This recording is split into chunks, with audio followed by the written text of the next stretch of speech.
Praise the Lord. Aroma ടിവിയുടെ മാന്യ പ്രേക്ഷകർക്ക് വേഗം വരുന്ന കർത്താവായ യേശു ക്രിസ്തുവിന്റെ നാമത്തിൽ വന്ദനത്തെയും സ്വാഗതത്തെയും അറിയിക്കുന്നു.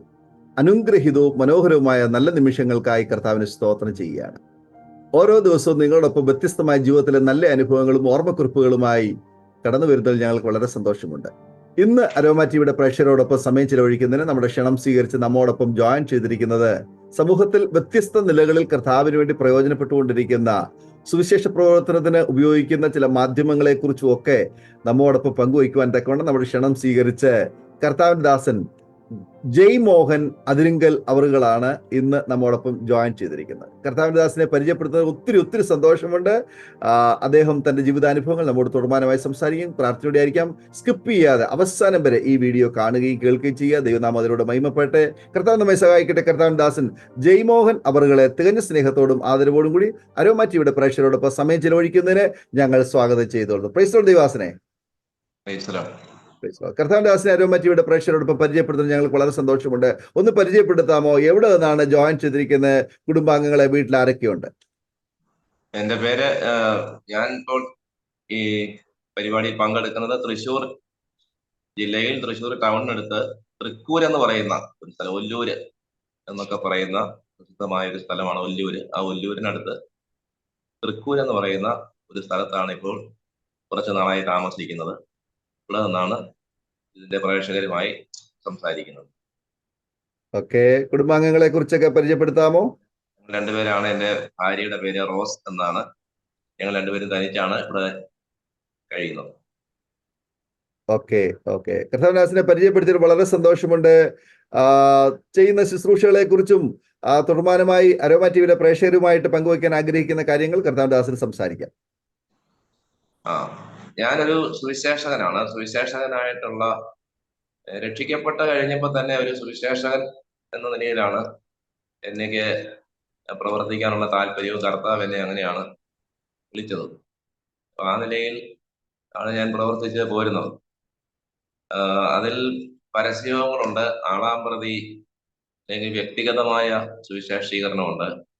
പിന്നെ പ്രധാനമായും ഈ ട്രാക്റ്റുകളിലൂടെ സുവിശേഷം അറിയിക്കാറുണ്ട്. ഞാൻ ആദ്യം എഴുതിയ ട്രാക്റ്റിന്റെ പേര് ശക്തൻ തമ്പുരാന്റെ ആജ്ഞാശക്തി എന്ന ഒരു ട്രാക്റ്റാണ്. അതൊരു പുതിയ ഒരു വിശ്വാസി ഒരു പ്രിന്റിംഗ് പ്രസ് തുടങ്ങിയപ്പോൾ അവിടെ ദൈവവചനം അച്ചടിക്കണമെന്ന് ആഗ്രഹിച്ചതിന്റെ അടിസ്ഥാനത്തിൽ എന്നോട് പറഞ്ഞു ഒരു ലഘുലേഖ എഴുതി കൊടുക്കണം. അങ്ങനെ ഞാൻ ആദ്യമായി 20 വർഷത്തിന് മേലായി കാണും ഒരു ട്രാക്ട് എഴുതി. ശക്തൻ തമ്പുരാന്റെ ആജ്ഞാശക്തി എന്ന പേരിൽ. ശക്തൻ തമ്പുരാൻ ഈ കൊച്ചി രാജ്യം ഭരിച്ചിരുന്ന ഒരു നാട് വാഴിയായിരുന്നു, അല്ലെങ്കിൽ രാജാവായിരുന്നു. അദ്ദേഹത്തിന്റെ ജീവിതത്തിലുണ്ടായ ഒരു സംഭവത്തെ ആസ്പദമാക്കിയാണ് ആ ട്രാക്ട് എഴുതിയത്. അതിന് നല്ല പ്രചാരമുണ്ടായിരുന്നു. മറ്റു പല സംഘടനകളും അത് ധാരാളമായിട്ട് അച്ചടിച്ച് വിതരണം ചെയ്തിട്ടുണ്ട്. അതിനുശേഷമാണ് ഈ കാർട്ടൂണിലൂടെ സുവിശേഷം അറിയിച്ചാൽ കൊള്ളാമെന്നൊരു ചിന്ത വന്നത്. കാർട്ടൂൺ ചെറുപ്പത്തിൽ തന്നെ കാർട്ടൂണിനോട് താല്പര്യം ഉണ്ടായിരുന്നത് കൊണ്ട് കാർട്ടൂൺ വരയ്ക്കുകയും ഒക്കെ ചെയ്യുമായിരുന്നു. അങ്ങനെ കാർട്ടൂൺ ട്രാക്ട് ഒരെണ്ണം ആദ്യം ഇറക്കി. അതിന്റെ പേര് നിങ്ങൾ അറിഞ്ഞിരിക്കേണ്ടുന്ന ചില യാഥാർത്ഥ്യങ്ങൾ എന്നാണ്. പിന്നെ ഗിന്നസ് ബുക്ക് എന്ന പേരിലും ലൈഫ് ഇൻഷുറൻസ് എന്ന പേരിലും വെറുതെ വിട്ടു യാത്രക്കാർ ശ്രദ്ധിക്കുക, തെറ്റും ശരിയും, പ്ലാസ്റ്റിക് സർജറി, ഇങ്ങനെ പല നിലകളിൽ പല പേരുകളിൽ ഈ പേര് സൂചിപ്പിക്കുന്നത് പോലെ ഉള്ള ഡയലോഗുകൾ, സംഭാഷണങ്ങൾ, രണ്ടുപേര് ചേർന്നുള്ള സംഭാഷണത്തെയാണല്ലോ ഡയലോഗ് എന്ന് പറയുന്നത്. അപ്പൊ ഒരാൾ ചോദിക്കുന്നു, മറ്റേ ആൾ മറുപടി പറയുന്നു. അതൊരു ട്രെയിൻ യാത്രയിലോ നടന്നു പോകുമ്പോഴോ ഇരിക്കുമ്പോഴോ ഒക്കെ ഇങ്ങനെ അങ്ങോട്ടും ഇങ്ങോട്ടും വർത്തമാനം പറഞ്ഞ ഒടുവിൽ കർത്താവായ യേശു ക്രിസ്തുവിലൂടെയുള്ള പാപക്ഷമ, രക്ഷ, നിത്യജീവൻ ഇതിൽ കൊണ്ട് എത്തിക്കുക. അപ്പൊ അതിന്റെ ചില ട്രാക്റ്റുകൾ എന്റെ കൈവശമുണ്ട്. അടുത്ത ഒരു കുറെ വർഷങ്ങൾക്ക് മുമ്പ് ഇറങ്ങിയ ഒരു ട്രാക്റ്റാണ് എക്സ്പ്രസ് ഹൈവേ. ഇത് കാണാമായിരിക്കും. അതായത് എക്സ്പ്രസ് ഹൈവേ എന്നും പറഞ്ഞൊരു പദ്ധതിക്ക് വേണ്ടി അന്നത്തെ ഭരണകൂടം, സർക്കാർ ഒരുങ്ങിയപ്പോൾ എക്സ്പ്രസ് ഹൈവേ വന്നാൽ ഉണ്ടാകുന്ന പ്രയോജനം, അത് വരാതിരിക്കാനുള്ള പ്രവർത്തനങ്ങൾ, ഇതെല്ലാം കുറെ കാലം വിവാദമായിരുന്നു, വാർത്തയായിരുന്നു. അതാ അടിസ്ഥാനപ്പെടുത്തി നാശത്തിലേക്ക് പോകുന്ന വഴി വീതിയുള്ളതാണ്, ഇടുക്കവും ഞെരുക്കമുള്ള വഴി കർത്താവായ യേശു ക്രിസ്തുവിലൂടെയുള്ള നിത്യജീവനാണ് എന്ന് വിശദീകരിക്കുന്ന ഒരു ലഘുലേഖന്റെ 3 പേജ് കാർട്ടൂണും ഒരു അവസാനത്തെ പേജിന്റെ ഒരു സംഗ്രഹവുമായിട്ടാണ് കൊടുത്തിരിക്കുന്നത്. ഇത് എക്സ്പ്രസ് ഹൈവേ എന്നൊരു ട്രാക്ട്, ഇതിന് നല്ല പ്രചാരമുണ്ടായിരുന്നു. അത് കഴിഞ്ഞിട്ട് 2011 ക്രിസ്മസിന് ഇറക്കിയ ഒരു ട്രാക്റ്റ് ആണ് യഹൂദിയയിലെ ഒരു ഗ്രാമത്തിൽ. ഇത് കേരളത്തിലെ ഒട്ടുമിക്ക ജില്ലകളിലും, എനിക്ക് തോന്നുന്നു മിക്കവാറും എല്ലാ ജില്ലകളിലും ഇതിന്റെ കോപ്പി ചെന്നിട്ടുണ്ട്. ഇതിന്റെ 2-3 പതിപ്പുകൾ. ഈ പടം ഇത് 2011 വരച്ച ട്രാക്റ്റ് ആണ് ഞാൻ മദ്രാസിൽ താമസിക്കുമ്പോൾ. അതിന്റെ അടുത്ത പതിപ്പും വേറെ പടം മാറ്റി വരച്ച് ഇറക്കിയിട്ടുണ്ട്. ആശയവിതക്കത്തിനാണ്. യഹൂദിയയിലെ ഒരു ഗ്രാമത്തിൽ നിന്നുള്ള പാട്ടിലുള്ള തെറ്റുകൾ ചൂണ്ടിക്കാണിച്ചാണ് ഈ ട്രാക്റ്റ് അവതരിപ്പിച്ചിരിക്കുന്നത്. വളരെ പ്രസിദ്ധമായ, ഏറ്റവും പ്രസിദ്ധമായ ക്രിസ്മസ് ഗാനമാണ് യഹൂദിയയിലെ ഒരു ഗ്രാമത്തിൽ. പക്ഷെ അതിൽ അടങ്ങിയിരിക്കുന്ന തെറ്റുകൾ അത് പലർക്കും അറിഞ്ഞുകൂടാ നമ്മുടെ. അപ്പൊ അതുകൊണ്ട് അത് ചൂണ്ടിക്കാണിച്ചുകൊണ്ടാണ് ഈ സുവിശേഷത്തിലേക്ക് പ്രവേശിക്കുന്നത്. എല്ലാ ട്രാക്റ്റുകളും എല്ലാ ലഘുലേഖയും അവസാനിക്കുന്നത് യേശു ക്രിസ്തുവിനോടുള്ള പാപക്ഷമ, രക്ഷ, നിത്യജീവൻ എന്നിവ വിളംബരം ചെയ്തുകൊണ്ട് അല്ലെങ്കിൽ വിശദീകരിച്ചുകൊണ്ടാണ്. അപ്പൊ ഇത് ഇങ്ങനൊരു ട്രാക്റ്റ് വന്നിട്ടുണ്ട്. അതുപോലെ ഗിന്നസ് ബുക്കിന്റെ ആശയം നമുക്കറിയാം. ഏതെങ്കിലും രംഗത്ത് പേരെടുക്കാൻ ആഗ്രഹിക്കുന്നവർക്ക് പണവും സമയവും ചെലവഴിച്ച് പ്രയത്നിച്ചാൽ അവരുടെ പേര് ഗിന്നസ് ബുക്കിൽ വരും. ഗിന്നസ് ബുക്കിൽ പേര് വരുന്നത് കൊണ്ട് സാമ്പത്തിക നേട്ടമൊന്നുമില്ല. ഗിന്നസ് ബുക്കിൽ പേര് വന്നു എന്ന് അഭിമാനിക്കാവുന്നതേ ഉള്ളൂ.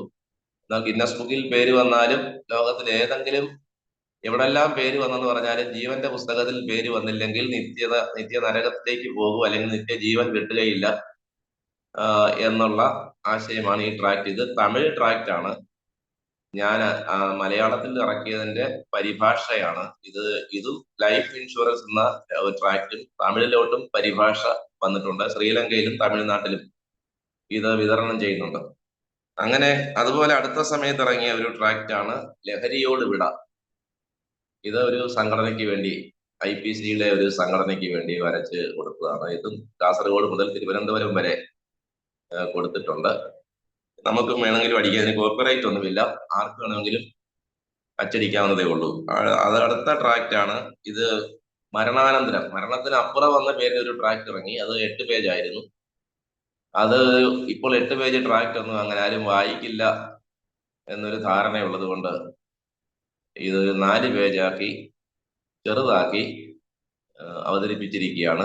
മരണത്തിനപ്പുറം, എങ്ങനെ മരണമുണ്ടായി, മരണാനന്തര ജീവിതത്തെ കുറിച്ചൊക്കെ പരാമർശിക്കുന്ന ട്രാക്റ്റ് ആണ് മരണത്തിനപ്പുറം, അല്ലെങ്കിൽ മരണത്തിനപ്പുറം എന്നുള്ള ട്രാക്റ്റിന്റെ പുതിയ ഒരു പതിപ്പാണ് മരണാനന്തരം.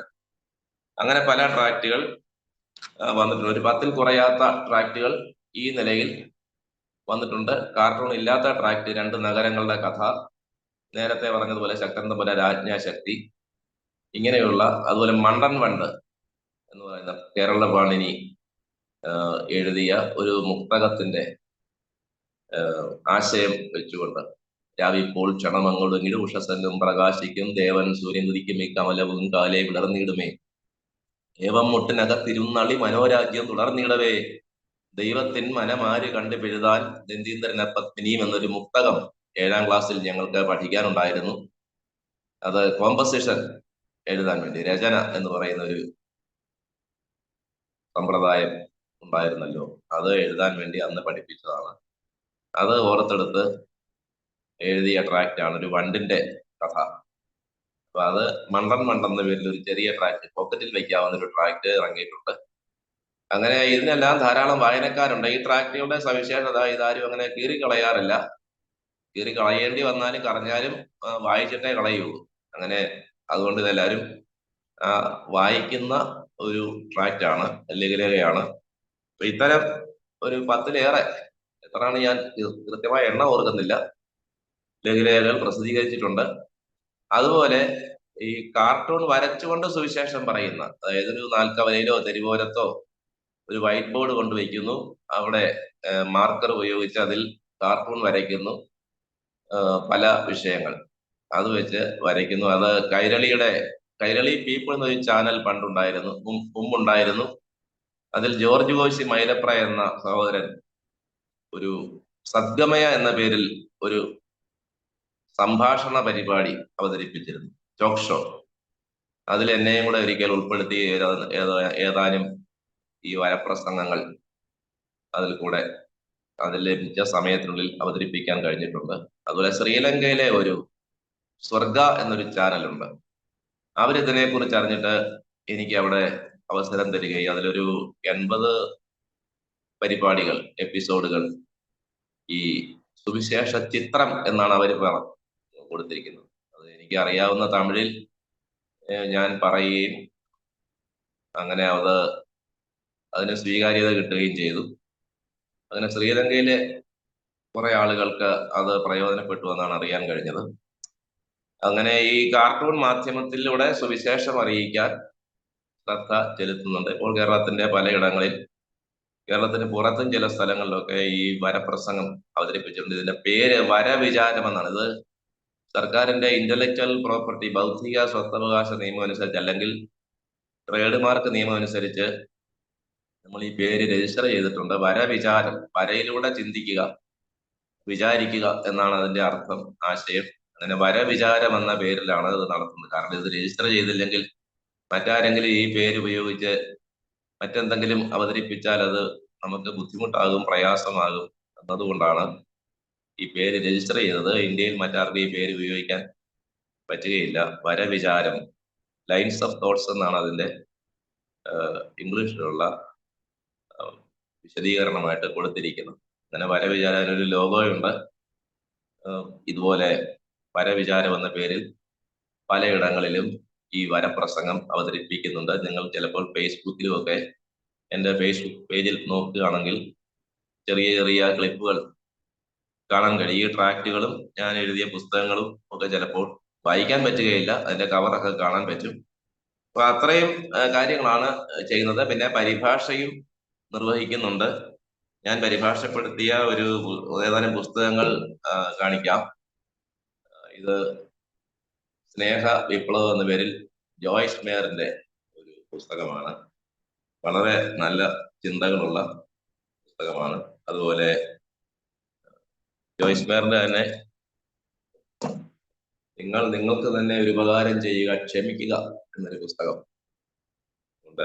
ഇതുകൂടാതെ ജോയ്സ് മേയറിന്റെ മറ്റ് പുസ്തകങ്ങളും ചെയ്തിട്ടുണ്ട്. ദൈവദാസൻ അന്തരിച്ച കർത്താവിലേക്ക് പോയ റെയിൻഹാർഡ് ബോങ്കെ എന്ന സുവിശേഷകൻ, അദ്ദേഹം തന്നെ അവരുടെ വെബ്സൈറ്റിൽ പറയുന്നുണ്ട്, ഒറ്റയിരിപ്പിൽ നിങ്ങൾ കയ്യിലെടുത്തു കഴിഞ്ഞാൽ താഴെ വയ്ക്കാതെ തന്നെ നിർത്താതെ വായിക്കുന്ന ഒരു പുസ്തകമാണ്. 12 അനുഭവങ്ങൾ അല്ലെങ്കിൽ സംഭവങ്ങൾ ഈ പുസ്തകത്തിൽ പ്രതിപാദിക്കുന്നു.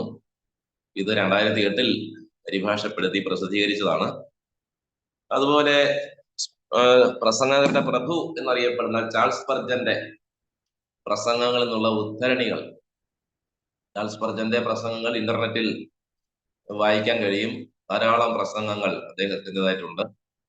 അദ്ദേഹം ഓരോ വിഷയത്തെക്കുറിച്ചും പറഞ്ഞിരിക്കുന്ന കാര്യങ്ങളാണ്. ഒരു ടോം കാർട്ടർ എന്നൊരു സഹോദരൻ അതെല്ലാം കൂടെ സമാഹരിച്ച് പുസ്തകമാക്കിയിരുന്നു. അത് പരിഭാഷപ്പെടുത്തി പ്രസിദ്ധീകരിക്കുകയാണ് കുറെ വർഷങ്ങൾക്ക് മുമ്പ്, 10 വർഷത്തിന് മേലായി. ഇത് വളരെ നല്ല ഒരു പുസ്തകമാണ്.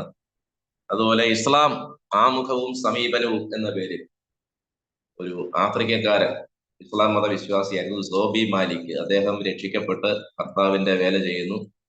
മുസ്ലിങ്ങളോട് സുവിശേഷം പറയുമ്പോൾ അല്ലെങ്കിൽ പറയാനുള്ള ചില സഹായമായ ചില കാര്യങ്ങൾ ഇതിനകത്ത് അദ്ദേഹം എത്തിയിട്ടുണ്ട്. എന്താണ് ഇസ്ലാം, എങ്ങനെയാണ് അവരെ സമീപിക്കേണ്ടത് എന്നീ കാര്യങ്ങൾ ഈ പുസ്തകത്തിൽ, ഇതൊരു പാഠപുസ്തകം കൂടെയാണ്.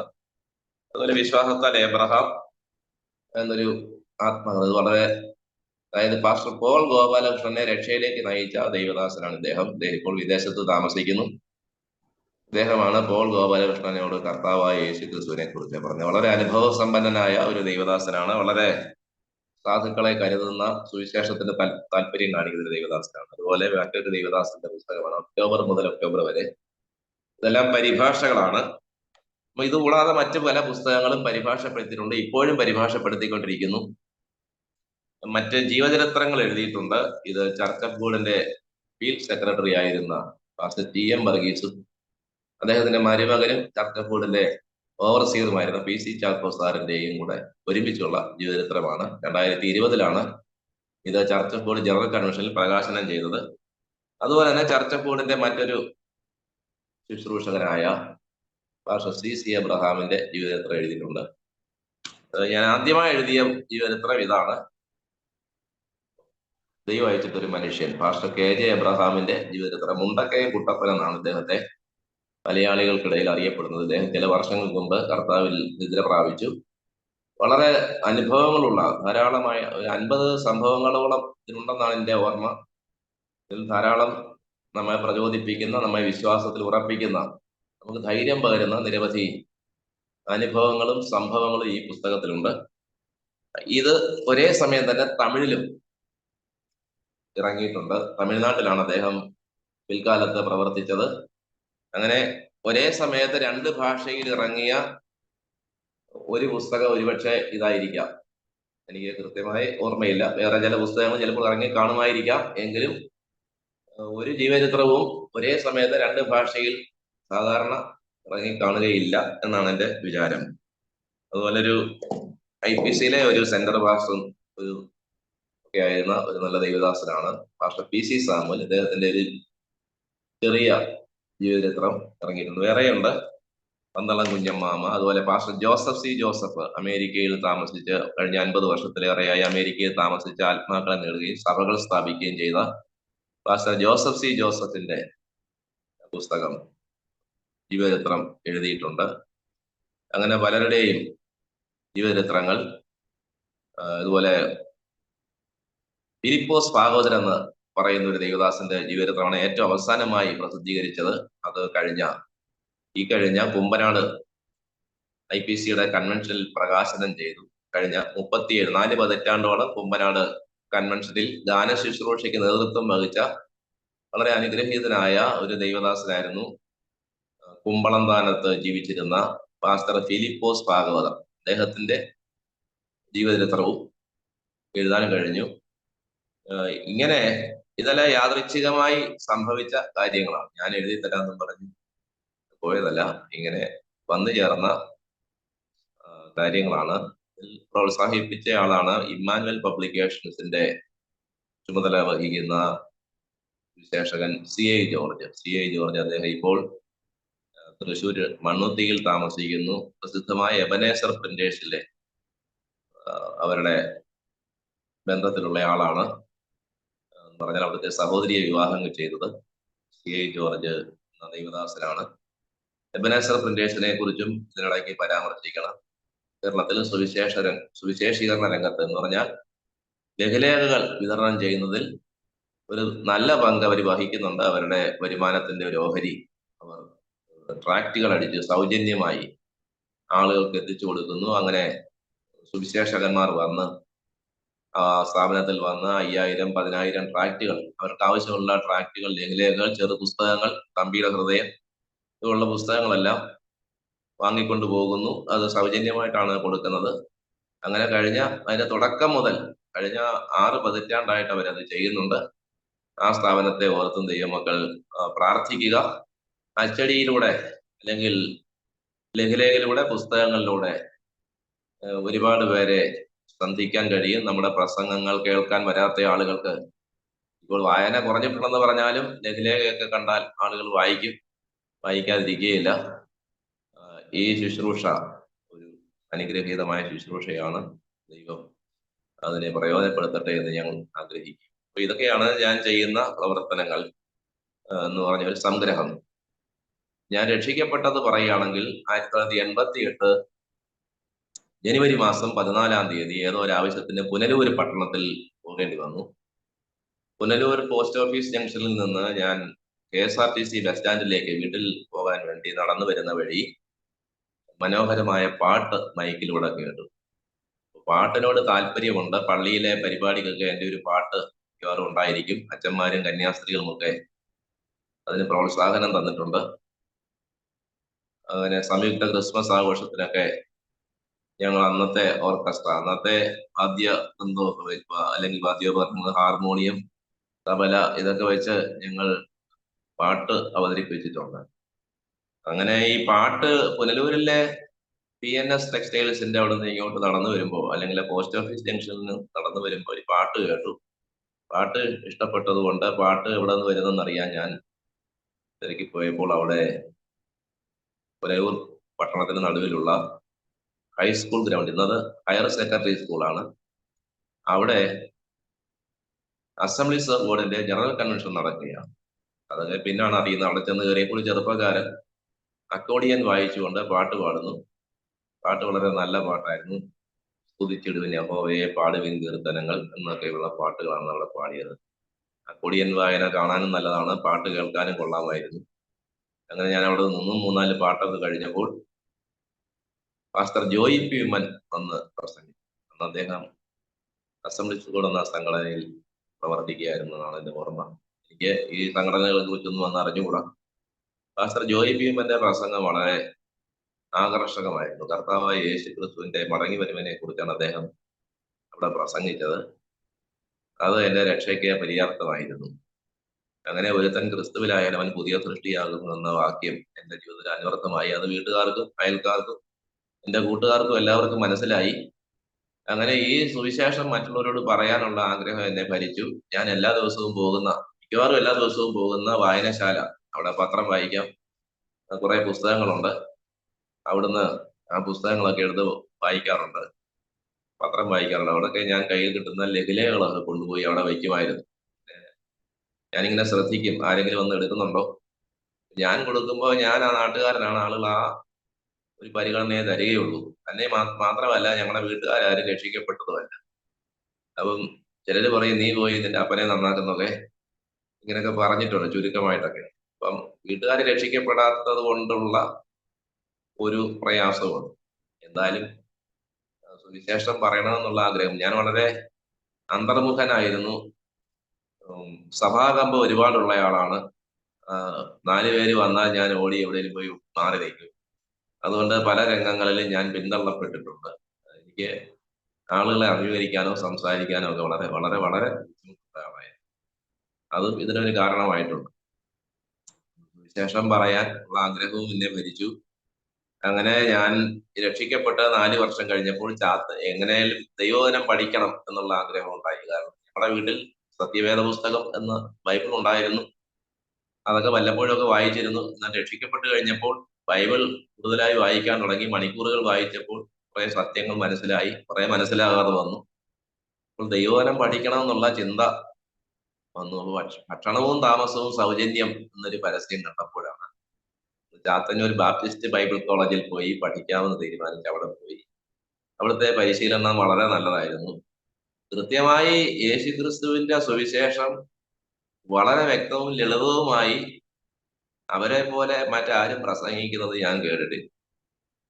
കാരണം എങ്ങനെ സുവിശേഷം പറയണം, അത് കുറഞ്ഞ സമയം കൊണ്ടായാലും കുറുകിയ സമയം കൊണ്ടാണെങ്കിലും കർത്താവായ യേശുക്രിസ്തുവിനുള്ള പാപക്ഷമ, രക്ഷ, നിത്യജീവൻ ഇത് പറയാൻ ഈ സംഘടനയ്ക്ക് അല്ലാതെ മറ്റാരെ കൊണ്ടും അങ്ങനെ കഴിഞ്ഞിട്ടുണ്ടെന്ന് എനിക്ക് തോന്നുന്നില്ല. അന്ന് ഞങ്ങളുടെ ആ ബൈബിൾ കോളേജ് സ്ഥാപകനായ ഡോക്ടർ KC തോമസ് നടത്തിയിട്ടുള്ള അത്ര സുവിശേഷ യോഗങ്ങൾ മറ്റാരും നടത്തിയിട്ടുള്ളതായിട്ട് എനിക്ക് അറിഞ്ഞുകൂടാ. അത്രമാത്രം ആത്മാക്കളെ കുറിച്ചുള്ള ഭാരവും സുവിശേഷം അറിയിക്കാനുള്ള ഉത്സാഹം അദ്ദേഹത്തിനുണ്ടായിരുന്നു. അദ്ദേഹം 1960 അമേരിക്കയിൽ പോയി കുടുംബസമേതം കുമ്മനാട്ട് നിന്ന് പോയി അവിടെ താമസിച്ച് 4 വർഷം ദൈവവചനം പഠിച്ചു വന്ന ചുരുക്കം പേരിൽ ഒരാളാണ്. അദ്ദേഹം അവിടെ നിന്നില്ല, മക്കളെ അവിടെ നിർത്തിയില്ല.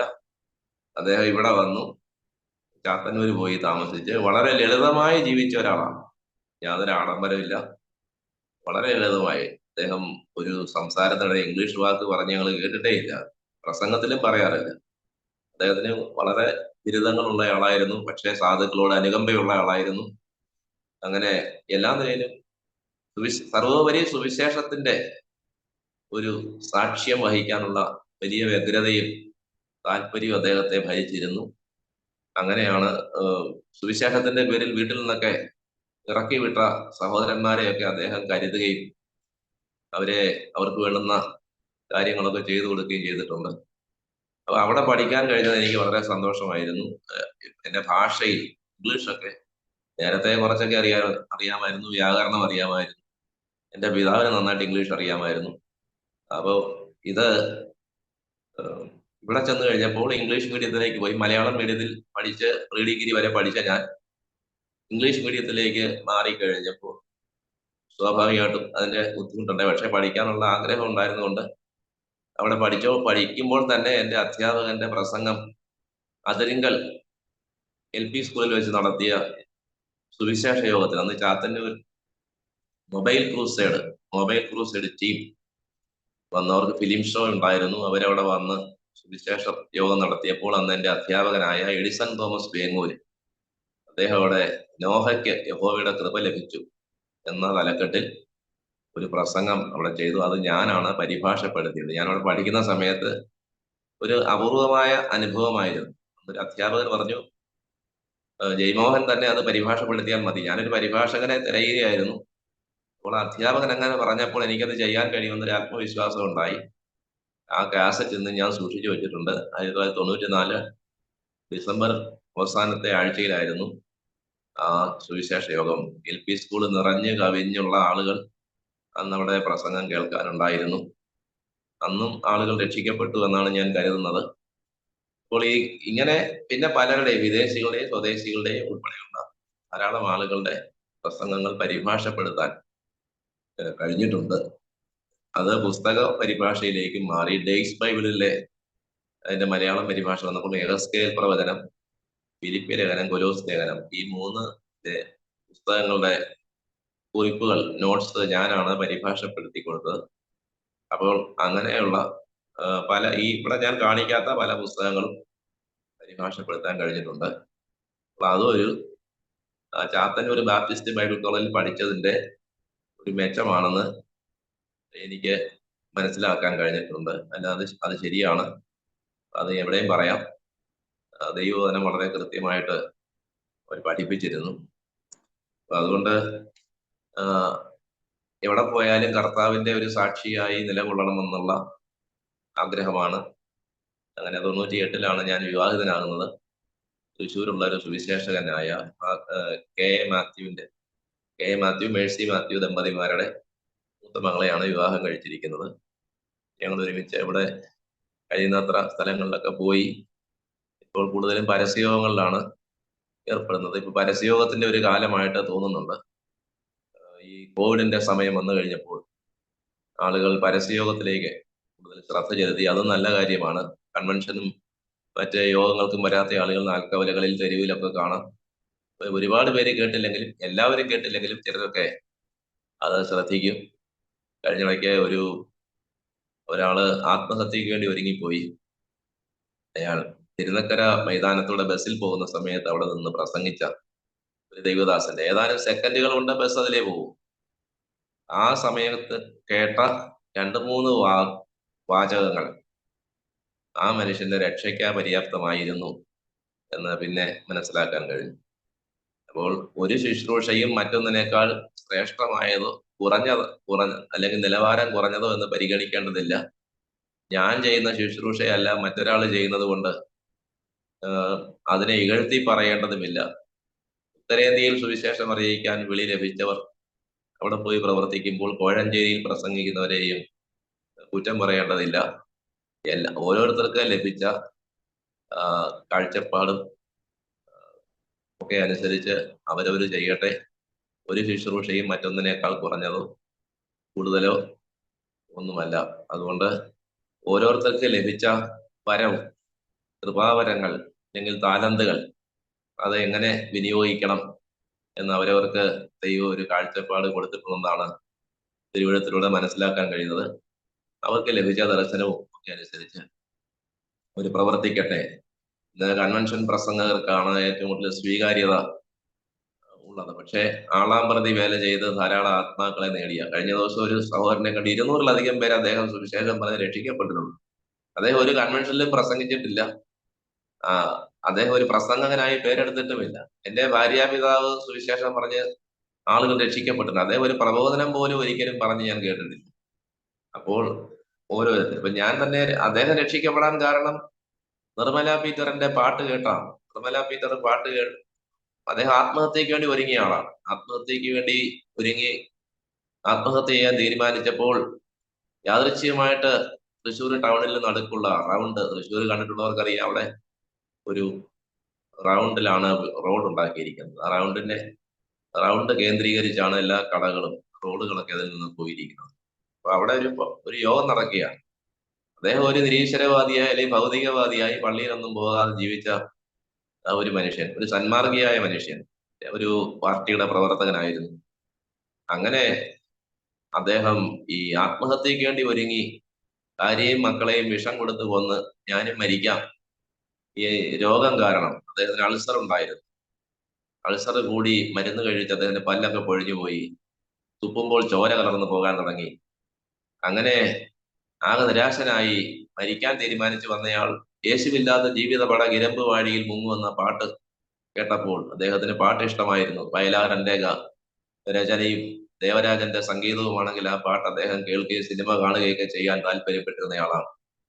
അങ്ങനെ സഹൃദയനായ അല്ലെങ്കിൽ പാട്ട് ഇഷ്ടപ്പെട്ടിരുന്ന ആ കുടുംബനാഥൻ ഇങ്ങനെ ഈ നിർമ്മല പീറ്റർ പാടിയ പാട്ട്, യേശുവില്ലാത്ത ജീവിത പട ഇരമ്പ് വാഴിയിൽ മുങ്ങും, ജെവി പീറ്ററിന്റെ പാട്ടാണ്.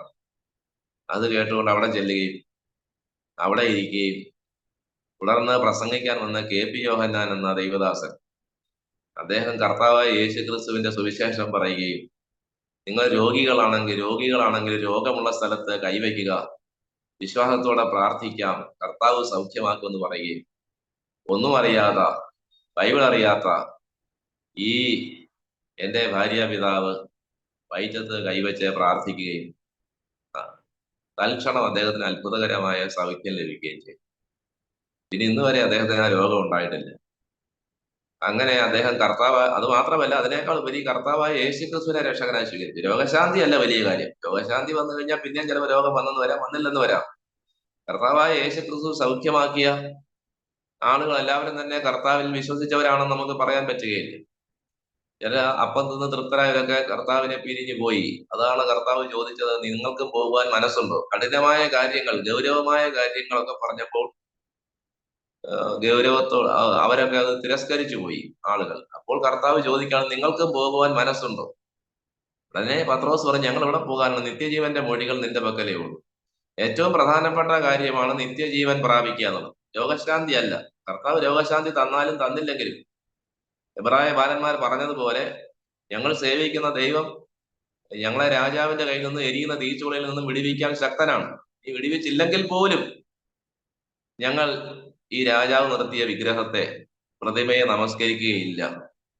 ഈ ബോധ്യമാണ് നമുക്ക് വേണ്ടത്. യേശുക്രിസ്തുവിനെ സ്വന്തം രക്ഷിതാവായി സ്വീകരിച്ച ഒരാൾക്ക് നല്ല മൂത്ത് അന്വേഷിക്കുന്ന വ്യാപാരിയെ പോലെയും അല്ലെങ്കിൽ നിധി കണ്ടെത്തിയ കൃഷിക്കാരനെ പോലെയും ഒരിക്കലും അയാൾ അത് വിട്ടുപോകരുത്. കാരണം ഏറ്റവും വിലയുള്ളത് കണ്ടെത്തി കഴിഞ്ഞു, അതിനപ്പുറത്ത് പിന്നെ ഒന്നുമില്ല. ഏറ്റവും പ്രധാനപ്പെട്ട കാര്യം പാപക്ഷമയാണ്, നിത്യജീവനാണ്, മരണാനന്തര ജീവിതത്തിന്റെ ഉറപ്പാണ്, അല്ലാതെ രോഗശാന്തി അല്ല. രോഗശാന്തിക്ക് അമിത പ്രാധാന്യം കൊടുക്കേണ്ടതില്ല. കർത്താവ് കടഭാരം മാറ്റും, അല്ലെങ്കിൽ പണം തരും, ഇങ്ങനെയുള്ള മോഹന വാഗ്ദാനങ്ങളൊന്നും തിരുവഴുത്തിലില്ല. കർത്താവ് നമ്മുടെ ആവശ്യങ്ങളൊക്കെ നിർവഹിക്കും. എന്റെ ദൈവമോ നിങ്ങളുടെ ബുദ്ധിമുട്ടൊക്കെയും മഹത്വത്തോടെ തന്നെ ധനത്തിനൊത്തോളം ക്രിസ്തുവേശുവിൽ പൂർണ്ണമായി തീർത്തു തരും. കർത്താവ് ആവശ്യങ്ങൾ നിറവേറ്റി കൊടുത്തു. കരം കൊടുക്കാൻ കാശില്ലാതിരുന്ന പത്രോസിനും കാശില്ലെന്ന് കർത്താവിന് അറിയാമായിരുന്നു. നീ ചൂണ്ടലിട്ട് ആദ്യം കിട്ടുന്ന മീനെ എടുക്കുക, അതിന്റെ വയറ്റിൽ ഒരു ചതുരചമ പണം കാണും, അത് എനിക്കും നിനക്കും വേണ്ടി കൊടുക്കുക. കർത്താവ് പറഞ്ഞത് കേട്ട് പത്രോസ് പ്രവർത്തിച്ചപ്പോൾ കർത്താവിന്റെ കാര്യവും നടന്നു, പത്രോസിന്റെ കാര്യവും നടന്നു. അത് ആവശ്യത്തിൽ അധികത്തിലില്ലായിരുന്നു, ആവശ്യത്തിനുള്ള കാര്യങ്ങളാണ് നടത്തിത്തരുന്നത്. നമ്മുടെ ഇത് നീഡ്സും വാൺസും തമ്മിൽ തിരിച്ചറിയുന്നില്ല, ആവശ്യവും ആഗ്രഹവും തമ്മിൽ. ഇന്ന് ആളുകൾ പറയാറുണ്ട്, ഞങ്ങൾ ഈ കറുത്ത പുസ്തകവുമായി. അത് പറഞ്ഞ് പഴകിയ ഒരു പ്രയോഗമാണ്. അങ്ങനെ ഒരിക്കലും പറയേണ്ടെന്ന് ആവശ്യമില്ല. നമ്മുടെ ഭാഷ നല്ലതല്ല. നമ്മൾ വിശ്വാസികളുടെ ഭാഷ, പ്രസംഗകരുടെ ഭാഷ, ഇതെല്ലാം ഒരുപാട് പേർക്ക് അരോചകമായ ഭാഷയാണ്, നല്ല ഭാഷയല്ല. ഈ കറുത്ത പുസ്തകം എടുത്ത് ഞങ്ങൾ ഇറങ്ങി, എന്റെ മക്കളെ ദൈവം അനുഗ്രഹിച്ചു. മൂത്ത മോൻ അമേരിക്കയിൽ പോയി, ഇളയ മകൻ ഓസ്ട്രേലിയയിൽ പോയി, മറ്റേയാള് ന്യൂസിലൻഡിലുണ്ട്, അവസാനത്തെ ആള് കാനഡയിലുണ്ട്, UK പോയി, അയർലൻഡിൽ പോയി. ഇങ്ങനെ ഓരോരോ കാര്യങ്ങൾ പറയുന്നത് കേട്ടിട്ടുണ്ട്. നമ്മേക്കാൾ മുമ്പേ അവിടെ പോയ ആളുകളുണ്ട്. ജാലിയൻ വാലാബാഗ് സംഭവത്തിലെ മുഖ്യ പ്രതിയെ വകവരുത്തിയ ഉദ്ധം സിംഗ് ഡയറിനെ ബോംബെറിഞ്ഞു ബോംബെറിയോ വെടിവെച്ച് കൊല്ലുകയോ ചെയ്ത ഉദ്ധം സിംഗ് 20-ാം നൂറ്റാണ്ടിന്റെ പൂർവാർത്ഥത്തിൽ തന്നെ അമേരിക്കയിൽ പോയി അവിടെയുള്ള വടക്കേന്ത്യക്കാരെ മടങ്ങി ഇന്ത്യയിലേക്ക് പോയി അവിടെയുള്ള സ്വാതന്ത്ര്യ സമരത്തിൽ പങ്കെടുക്കാൻ പ്രോത്സാഹിപ്പിച്ച ആളാണ്. കാനഡയിൽ കുടിയേറിയ സിഖുകാർ അവിടെ മന്ത്രിമാരായി വരെ പ്രവർത്തിക്കുന്നു. അതുപോലെ 1600 കോടി രൂപയോ മറ്റോ വാർഷിക ശമ്പളം വാങ്ങുന്ന സുന്ദർ പിച്ചൈ കർത്താവായ യേശുക്രിസ്തുവിനെ രക്ഷിതാവായി സ്വീകരിച്ച ആളല്ല. ഇന്ദ്രനൂയി പെപ്സിക്കോയുടെ ചെയർപേഴ്സൺ ആയിരുന്നു, അവരും കർത്താവിനെ അറിഞ്ഞിട്ടുള്ളവരല്ല. സത്യനാഥല്ല മൈക്രോസോഫ്റ്റിന്റെ പ്രധാനപ്പെട്ട ഉദ്യോഗസ്ഥനാണ്, അദ്ദേഹത്തിനും യേശുവുമായിട്ട് ബന്ധമില്ല. ലോകത്തിലുള്ള ധനികരൊന്നും തന്നെ കർത്താവിനെ അറിഞ്ഞിട്ടുള്ളവരല്ല. അതുകൊണ്ടാണ് കർത്താവ് പറഞ്ഞത്, ധനികൻ സ്വർഗരാജ്യത്തിൽ പ്രവേശിക്കുന്ന ഒട്ടകം സൂചിക്കുഴയിലൂടെ പ്രവേശിക്കുന്നത്. നമ്മുടെ ചില ആളുകളൊക്കെ പണക്കാരാണെന്ന് നമ്മൾ പറയുന്നു. അവർക്ക് ചിലപ്പോൾ വലിയ വീട് കാണും, 3-4 കാറ് കാണും, 30-40 ഏക്കർ റബ്ബർ തോട്ടം കണ്ടെന്ന് വരാം. എന്നാൽ ഞാൻ ജനിച്ചു വളർന്ന എന്റെ മാതാപിതാക്കൾ ജോലി ചെയ്ത റബ്ബർ എസ്റ്റേറ്റിലൂടെ അതിന്റെ അതിർത്തിയിലൂടെ ഒരു ദിവസം നടന്നാലും ചെന്നെത്തുകയില്ല. അതിന്റെ ഉടമസ്ഥരൊന്നും കർത്താവിനെ അറിഞ്ഞിട്ടുള്ളവരല്ല. 25 എസ്റ്റേറ്റുകൾ ഉണ്ടായിരുന്ന ഹാരിസൺസ്, അല്ലെങ്കിൽ ആദ്യം മലയാളം പ്ലാന്റേഷൻസ് എന്ന് അറിയപ്പെട്ടിരുന്നു. കേരളത്തിലെ ഏറ്റവും കൂടുതൽ ആളുകൾ തൊഴിൽ കൊടുക്കുന്ന സ്ഥാപനമാണ്. അതിന്റെ ഉടമസ്ഥൻ ആരാണ്? RPG ഗ്രൂപ്പാണ്. ഇപ്പോൾ അവരാരും കർത്താവിനെ അറിഞ്ഞിട്ടുള്ളവരല്ല. അപ്പോൾ കർത്താവായ യേശു ക്രിസ്തുവിൽ കൂടെ മനുഷ്യന് ലഭിക്കുന്ന ഏറ്റവും വലിയ അനുഗ്രഹം എന്ന് പറയുന്നത് പാപക്ഷമയും ആത്മാവിന്റെ രക്ഷയും നിത്യജീവനും മരണാനന്തര ജീവിതത്തിന്റെ ഉറപ്പുമാണ്. അതുകൊണ്ടാണ് പത്രോസ് അപ്പോസ്തലൻ പറയുന്നത്, ഞങ്ങൾ നമ്മുടെ കർത്താവായ യേശു ക്രിസ്തുവിന്റെ ശക്തിയും പ്രത്യക്ഷതയും നിങ്ങൾ അറിയിച്ചത് നിർമ്മിത കഥകൾ ആധാരമാക്കിയല്ല, മറിച്ച് കർത്താവിന്റെ മഹിമ കണ്ട സാക്ഷികളായി തീർന്നിട്ടത്രേ. എന്നെ ത്രസിപ്പിക്കുന്ന, രോമാഞ്ചമണിയിക്കുന്ന 2 വചനഭാഗങ്ങളുണ്ട്. വേദഭാഗം എന്ന് പറയരുത്, വേദം നമുക്കില്ല. സത്യവേദ പുസ്തകം എന്നൊക്കെ എഴുതി വെച്ചിട്ടുണ്ടെങ്കിൽ അത് പണ്ടത്തെ ഒരു പ്രയോഗമാണ്. ദൈവവചനം എന്ന് പറയുക, അല്ലെങ്കിൽ ബൈബിൾ എന്ന് പറയുക, തിരുവെഴുത്തെന്ന് പറയുക അല്ലാതെ. അപ്പൊ ദൈവത്തിന്റെ വചനത്തിൽ റോമാലേഖനം 5-ാം അധ്യായത്തിന് 6 മുതൽ 10 വരെയുള്ള വാക്യങ്ങൾ അതാണ്, നാം ബലഹീനരായിരുന്നപ്പോൾ തന്നെ ക്രിസ്തുവും തക്ക സമയത്ത് അഭക്തർക്ക് വേണ്ടി മരിച്ചു. നീതിമാന് വേണ്ടി ആരെങ്കിലും മരിക്കും ദുർലഭം, ഗുണവാന് വേണ്ടി പക്ഷേ മരിക്കാൻ തുനിയുമായിരിക്കും. ക്രിസ്തുവോ നാം പാപികളായിരിക്കുമ്പോൾ തന്നെ നമുക്ക് വേണ്ടി മരിക്കാൻ ദൈവം തനിക്ക് നമ്മളുള്ള സ്നേഹത്തെ പ്രദർശിപ്പിക്കുന്നു. അതിന്റെ അവസാനം പറയുന്നത്, ശത്രുക്കളായിരിക്കുമ്പോൾ തന്നെ അവന്റെ പുത്ര രക്തത്താൽ നമുക്ക് ദൈവത്തിന് നിരപ്പ് വന്നുവെങ്കിൽ നിരന്ന ശേഷം അത്ര അധികമായി നമ്മെ രക്ഷിക്കുമെന്നാണ് പറയുന്നത്. അപ്പൊ ഇത് 4 അയോഗ്യതകൾ, നമ്മുടെ മനുഷ്യന്റെ 4 അയോഗ്യതകളോട് പറയുന്നു. ഒന്ന്, നമ്മൾ ബലഹീനരായിരുന്നു, ദൈവസന്നിധിയിൽ നിൽക്കാൻ പ്രാണിയില്ല. 2, അഭക്തരായിരുന്നു, ഭക്തിയില്ല അല്ലെങ്കിൽ ദൈവ ഭയമില്ല. 3, നമ്മൾ പാപികളായിരുന്നു. ഏറ്റവും ഭയാനകമായ അവസ്ഥ എന്ന് പറയുന്നത് ദൈവത്തോട് ശത്രുക്കളായിരുന്നു. ദൈവത്തോട് ശത്രുവായിരുന്നാൽ പിന്നെ ആരെല്ലാം മിത്രമായെങ്കിലും യാതൊരു ഫലവുമില്ല. ഈ അവസ്ഥയിൽ നമ്മളെ രക്ഷിക്കാൻ കർത്താവായ യേശു ക്രിസ്തു താഴേക്ക് വന്നു. അത് ഫിലിപ്പിയർ 2:6 മുതൽ നമ്മൾ വായിക്കുന്നത്, കർത്താവായ യേശു ദൈവരൂപത്തിലേക്ക് ദൈവത്തോടുള്ള മഹത്വം, സമത്വം മുറുകെ പിടിച്ചു കൊള്ളണമെന്ന് വിചാരിക്കാതെ ദാസരൂപമെടുത്തു. മനുഷ്യ സാദൃശ്യത്തിലായി, വേഷത്തിൽ മനുഷ്യനായി തന്നെത്താൻ താഴ്ത്തി ക്രൂശിലെ മരണത്തോളം അനുസരണമുള്ളതായി തീർന്നു. ഈ കർത്താവിന്റെ താഴ്ചയും നമ്മുടെ താഴ്ചയും തമ്മിൽ തുലനം ചെയ്യുമ്പോൾ ആണ് നമ്മുടെ താഴ്ചയും അല്ലെങ്കിൽ നമ്മുടെ ഹീനമായ അവസ്ഥയും കർത്താവ് നമുക്ക് വേണ്ടി അനുഭവിച്ച ആ ത്യാഗവും മനസ്സിലാകും. നമുക്ക് ലഭിച്ച ഏറ്റവും വലിയ അനുഗ്രഹം എന്ന് നമ്മൾ മനസ്സിലാക്കേണ്ടത് കർത്താവിന്റെ ക്രൂശിലൂടെയുള്ള പാപപരിഹാര ബലിയിലൂടെയുള്ള പാപക്ഷമയാണ്. അന്നേ മരിച്ചു പോയെങ്കിൽ ഞാൻ ചെന്നേനെ വൻ നരകമതിൽ നിന്ന് പണ്ടാരോ ഒരു ദൈവദാസൻ പാടിയിട്ടുണ്ട്. വളരെ ശരിയാണ്. ഞാൻ പലപ്പോഴും ഓർക്കാറുണ്ട്. എന്റെ 19ാമത്തെ വയസ്സിലാണ് ഞാൻ രക്ഷിക്കപ്പെടുന്നതിന് മുമ്പ് ഞാൻ മരിക്കാവുന്ന സന്ദർഭങ്ങളാണ്. കിണറ്റിൽ വീണ് മരിക്കാമായിരുന്നു, പല ആക്സിഡന്റിൽ മരിക്കാമായിരുന്നു. പക്ഷേ മരിച്ചില്ലെങ്കിൽ നിത്യമായ നരകത്തിൽ പോകുമായിരുന്നു. എന്നാൽ അങ്ങനെ പോകാതെ നിത്യജീവന്റെ ഉടമസ്ഥനായി തീരാൻ കർത്താവ് എനിക്ക് അവസരം തന്നു, അല്ലെങ്കിൽ കർത്താവ് എന്നെ രക്ഷിച്ചു. നിത്യജീവനായി നിയമിക്കപ്പെട്ടവരൊക്കെയും വിശ്വസിച്ചു എന്നാണ് തിരുവഴുത്തിൽ നമ്മൾ വായിക്കുന്നത്. അപ്പോസ്തലപ്രവൃത്തി 13-ാം അധ്യായം 48-ാം വാക്യമാണെന്നാണ് എന്റെ ഓർമ്മ. അപ്പോൾ ചിലരെ നിത്യ ജീവനായി നിയമിച്ചു, ചിലരെ നിത്യ നരകത്തിനായിട്ട് നിയമിച്ചു. അങ്ങനെയില്ല. അറിവില്ലായ്മയുടെ കാലങ്ങളെ ദൈവം ഗണ്യമാക്കാതെ ഇപ്പോൾ എല്ലായിടത്തും എല്ലാവരും മാനസാന്തരപ്പെടണമെന്ന് മനുഷ്യരോട് കൽപ്പിക്കുന്നു. അറിയായ്മയുടെ കാലങ്ങളെ ദൈവം ലക്ഷ്യമാക്കാതെ എന്നാണ് പഴയ മലയാളം. അത് മനസ്സിലാക്കാൻ വേണ്ടി ഒരു ഇപ്പോഴത്തെ മലയാളത്തിലാക്കിയെന്നേ ഉള്ളൂ. അറിവില്ലായ്മയുടെ കാലങ്ങളെ ദൈവം ഗണ്യമാക്കാതെ ഇപ്പോൾ എല്ലായിടത്തും എല്ലാവരും മാനസാന്തരപ്പെടണമെന്ന് മനുഷ്യരോട് കൽപ്പിക്കുകയാണ്. താൻ നിയമിച്ച പുരുഷൻ മുഖാന്തരം ലോകത്തെ ന്യായം വിധിക്കാൻ ദൈവം ഒരു ദിവസം നിശ്ചയിച്ചിട്ടുണ്ട്. കർത്താവായ യേശു ക്രിസ്തുവിന്റെ ക്രൂശ് മരണം രക്തസാക്ഷി മരണമല്ലായിരുന്നു, ഗത്യന്തരമില്ലാതെ കൊല്ലപ്പെട്ടതല്ല. KP ശശികല ടീച്ചർ, ഹിന്ദു ഐക്യവേദിയുടെ പ്രധാനപ്പെട്ട പ്രവർത്തകയായ ടീച്ചർ, അവരുടെ പ്രസംഗം നല്ലതാണ്, ഉച്ചാരണമൊക്കെ വളരെ കൃത്യമാണ്. വിദ്യാർത്ഥി എന്ന വാക്ക് പല വാർത്താ വായനക്കാർക്കും കൃത്യമായി ഉച്ചരിക്കാൻ അറിഞ്ഞുകൂടായെങ്കിലും ശശികല ടീച്ചർ വളരെ കൃത്യമായിട്ടാണ് അത് ഉച്ചരിക്കുന്നത്. ആ പ്രസംഗം നല്ലതാണ്. പക്ഷേ അവരുടെ പ്രസംഗം ഞാൻ കേട്ടിട്ടുണ്ട്. അവരൊരിക്കൽ പ്രസംഗിച്ചു, യേശുദേവന് പോലും തന്നെത്താൻ രക്ഷപ്പെടാൻ കഴിഞ്ഞില്ല, തന്നെ രക്ഷിക്കാൻ കഴിഞ്ഞില്ല. ക്രിസ്തുമത ഛേദനം എന്ന പുസ്തകം ചട്ടമ്പി സ്വാമികൾ എഴുതുന്നു, എന്റെ കൈവശമുണ്ട്. ഇപ്പോഴത് കുരുക്ഷേത്ര പ്രകാശൻ എന്ന പ്രസിദ്ധീകരണക്കാർ പ്രസിദ്ധീകരിക്കുന്നുണ്ട്. അതിനകത്ത് യേശു ക്രിസ്തുവിനെ മൂഢൻ എന്നൊക്കെ വിളിച്ച് ആക്ഷേപിച്ചിട്ടുണ്ട്. അപ്പോൾ അദ്ദേഹം ഉന്നയിക്കുന്ന ആരോപണങ്ങൾ അദ്ദേഹത്തിന്റെ വിശ്വാസത്തിനെതിരെ പ്രയോഗിച്ചാൽ അത് എവിടെ ചെന്ന് നിൽക്കുമെന്ന് ഞാൻ ചിന്തിച്ചിട്ടുണ്ട്. കർത്താവായ യേശു ക്രിസ്തുവിനെ പോലെ ഇതിഹാസത്തിലോ പുരാണത്തിലോ ചരിത്രത്തിലോ മറ്റൊരാളെ ചൂണ്ടിക്കാണിക്കാനില്ല. അത് അന്ധവിശ്വാസം കൊണ്ട് പറയുന്നതല്ല, വിലയിരുത്തിയിട്ട് തന്നെ പറയുന്നതാണ്. യേശുവിന് സമശീർഷനായി, യേശുവിന് തുല്യനായി മറ്റൊരാൾ എങ്ങുമില്ല.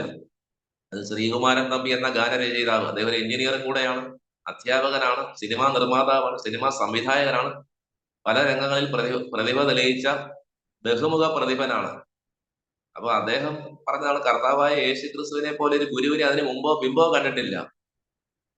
അത്ര പറഞ്ഞതെല്ലാം പ്രവർത്തിച്ചയാണ്, പ്രവർത്തിച്ചതെല്ലാം പറഞ്ഞയാണ്. ജീവിതത്തിൽ യാതൊരു തെറ്റും ചൂണ്ടിക്കാണിക്കലല്ലാത്ത നിഷ്കളങ്കനും നിരപവാദിയനും നിർദോഷിയും പാപികളോട് വേർപെട്ടവരുമായ കർത്താവായ യേശു ക്രിസ്തുവിനെ പോലെ ഒരു ഗുരു. പക്ഷെ അവർക്ക് പകുതി മാത്രമേ അത് ശരിയുള്ളൂ. ഗുരു മാത്രമല്ല, രക്ഷകനും കൂടെയാണ്. രക്ഷകൻ മാത്രമല്ല, ഏകരക്ഷകനാണ്. മറ്റൊരുത്തിനും രക്ഷയില്ല. നാം രക്ഷിക്കപ്പെടുവാൻ ആകാശത്തിന്റെ കീഴിൽ മനുഷ്യരുടെ നൽകപ്പെട്ട യേശു ക്രിസ്തു നാമമില്ലാതെ വേറൊരു നാമവുമില്ല. ഉണ്ടായിരുന്നെങ്കിൽ തിരുവഴുത്തത് പറഞ്ഞേനെ. കർത്താവായ യേശു ക്രിസ്തുവിനെ പോലെ പാപരഹിതനായി ജനനത്തിൽ അതുല്യമായിരുന്നു, ജീവിതത്തിൽ അതുല്യനായിരുന്നു, പ്രവൃത്തിയിൽ അതുല്യനായിരുന്നു, മരണത്തിൽ അതുല്യനായിരുന്നു, ഉയർത്തെഴുന്നേൽപ്പിൽ അതുല്യനായിരുന്നു. നീ മടങ്ങി വരാൻ പോവുകയാണ്. അപ്പൊ അതുകൊണ്ട് കർത്താവായ യേശു ക്രിസ്തുവിനെ രക്ഷിതാവായി സ്വീകരിക്കുന്നതാണ് ഒരു മനുഷ്യന്റെ ജീവിതത്തിൽ കൈവരിക്കാവുന്ന ഏറ്റവും വലിയ കാര്യം. ഈ ജീവിതം എന്ന് പറയുന്നത് ഹ്രസ്വമാണ്. നിത്യതയുമായി തുലനം ചെയ്യുമ്പോൾ 70-80 വർഷം ജീവിച്ചിരിക്കാം. ഇന്നേക്ക് 80-90 വർഷം കഴിയുമ്പോൾ ഇപ്പോൾ ഇത് കേൾക്കുന്നവരാരും തന്നെ അന്നുണ്ടായിരിക്കുകയില്ല. എല്ലാവരും മരിച്ചു പോകും. എന്നാൽ മരണത്തിനപ്പുറത്ത് നമ്മളെ കാത്തിരിക്കുന്ന ഒരു ജീവിതമുണ്ട്. അതിന്റെ വക്താക്കളായി, പ്രചാരകരായി ഇരിക്കാനാണ് കർത്താവ് നമ്മളെ കുറിച്ച് ആഗ്രഹിക്കുന്നത്. അതാണ് പറയുന്നത്, ഞങ്ങൾ മഹിമ കണ്ട സാക്ഷികളാണ്. കർത്താവ് നമ്മളെ വിളിച്ചത് സാക്ഷികളായിരിക്കാൻ വേണ്ടിയാണ്. 40 വർഷമായി രക്ഷിക്കപ്പെട്ടിട്ട് ആരോടും സുവിശേഷം പറഞ്ഞിട്ടില്ല. അത് വളരെ ദൈന്യം ഉളവാക്കുന്ന ദയനീയമായ ഒരു അവസ്ഥയാണ്. രക്ഷിക്കപ്പെട്ട ഒരാളിന്റെ ഉള്ളിൽ മറ്റൊരാൾ ഇത് അറിയണമെന്നുള്ള ആഗ്രഹം ഉണ്ടാകും. രക്ഷിക്കപ്പെട്ട ഒരാൾ തിരുവഴുത്ത് വായിക്കും, രക്ഷിക്കപ്പെട്ട ഒരാൾ പ്രാർത്ഥിക്കും, രക്ഷിക്കപ്പെട്ട ഒരാൾ കർത്താവിനെ ആരാധിക്കും. ഇതെല്ലാം തിരുവഴുത്തിൽ നിന്ന് മനസ്സിലാക്കാൻ കഴിയും. ഇപ്പൊ രക്ഷിക്കപ്പെട്ട ഒരാളിന്റെ ലക്ഷണം എന്ന് പറയുന്നത് അയാൾ മറ്റുള്ളവരോട് സുവിശേഷം പറയാനുള്ള വ്യഗ്രത അല്ലെങ്കിൽ താല്പര്യം കാണിക്കുമെന്നുള്ളതാണ്, അല്ലെങ്കിൽ ആ സുവിശേഷ പ്രവർത്തനത്തിൽ സഹകരിക്കുമെന്നുള്ളതാണ്. അത് പണം കൊണ്ട് ചെയ്യാം. ഇപ്പൊ തന്നെ ഒരുപാട് ധനകാര്യ സ്ഥാപനങ്ങൾ തകർന്നു പോയിട്ടുണ്ട്. അതിലെല്ലാം നിക്ഷേപിച്ച ആളുകൾ പലരും വിശ്വാസികളുണ്ട്. അവരുടെ എത്രയോ സമ്പത്ത് ഏതെല്ലാം നിലയിൽ കർത്താവിന്റെ രാജ്യത്തിന് വേണ്ടി ചെലവഴിക്കാമായിരുന്നു. നമുക്ക് ആവശ്യമുള്ളത് കഴിഞ്ഞിട്ട് അധികത്തിൽ വരുന്നത് കർത്താവിന്റെ നാമത്തിന് വേണ്ടി അന്നേരം ദൈവത്തിന്റെ ആത്മാവ് എങ്ങനെ നമ്മെ ബോധ്യപ്പെടുത്തുന്നു ആ നിലയിൽ ചെലവഴിക്കണം. കേരളത്തിലെ ഏറ്റവും കൂടുതൽ വിദേശ മലയാളികൾ ഉള്ളത് പത്തനംതിട്ട ജില്ലയിലെ തിരുവല്ല, കോഴഞ്ചേരി, കുമ്പനാട് തുടങ്ങിയ സ്ഥലങ്ങളിലാണെന്നാണ് പറയുന്നത്. അവിടെയുള്ളൊരു വാർത്ത കുറെ വർഷങ്ങൾക്ക് മുമ്പ് വന്നിരുന്നു. 460 കോടി രൂപ അവകാശികളില്ലാതെ തിരുവല്ലയിലെ വിവിധ ബാങ്കുകളുടെ ബ്രാഞ്ചുകളിൽ കെട്ടിക്കിടക്കുന്നുണ്ട്. 7 വർഷം ബാങ്കുകാർ അത് സൂക്ഷിക്കുമെന്നാണ് പറയുന്നത്. അതിനുശേഷം അത് സർക്കാരിലേക്ക് മുതൽ കൂട്ടും. അറിയിച്ചിട്ടും ആരും വരുന്നില്ല. അതിൽ ഒരു 10% ദൈവമക്കളുടെ പണം ഉണ്ടെന്ന് ഞാൻ അനുമാനിക്കുന്നു. അപ്പോൾ ഇതെല്ലാം പല നിലകളിൽ കർത്താവിന്റെ രാജ്യത്തിന് വേണ്ടി പെടാവുന്ന പണമായിരുന്നു. അത് ഇന്റഗ്രേറ്റഡ് ഫൈനാൻസ് കമ്പനി എന്നൊരു സ്ഥാപനം ചില വർഷം മുമ്പ് തകർന്നു പോയി. അത് മാതൃഭൂമി പത്രം ഞാൻ വായിച്ചിരുന്നു. അതിലെഴുതിയിരുന്നു ഒരു പാസ്റ്ററുടെ 80 ലക്ഷം രൂപ അതിൽ ഉണ്ടായിരുന്നു, നഷ്ടപ്പെട്ടു പോയി. അതൊന്നും തിരിച്ചു കിട്ടുകയില്ല. എങ്ങനെയെല്ലാം കിട്ടിയ പണമാണ്. അപ്പോൾ നമ്മൾ ഈ ലഭിക്കുന്ന പണം സുവിശേഷ വേല ചെയ്യുക, സുവിശേഷ വേല കൊണ്ട് ഉപജീവനം കഴിക്കുക, ഇപ്പോൾ തന്നെ സുവിശേഷ വേല കൊണ്ട് പണം സമ്പാദിക്കാതിരിക്കുക എന്നൊരു കാര്യവും തിരുവെഴുത്ത് വായിക്കുമ്പോൾ മനസ്സിലാക്കാൻ കഴിയും. ഒരിക്കലും ഒരു സുവിശേഷകന് ഒരു പണക്കാരനാകാൻ പറ്റുകയില്ല. കാരണം അയാൾ കർത്താവിന്റെ രാജ്യത്തിന് വേണ്ടി പ്രവർത്തിക്കുന്ന ആളാണ്. ദൈനംദിന ജീവിതത്തിലെ കാര്യങ്ങൾ നടന്നു പോകാം, ആഹാരം കഴിക്കാം, വസ്ത്രം ധരിക്കാം, യോഗ്യമായ ഒരു വാഹനം ഉണ്ടാകുന്നത് തെറ്റല്ല, അല്ലെങ്കിൽ മക്കളുണ്ടെങ്കിൽ അവരെ പഠിപ്പിക്കാം, ഇതൊന്നും തെറ്റാണെന്ന് പറയുന്നില്ല.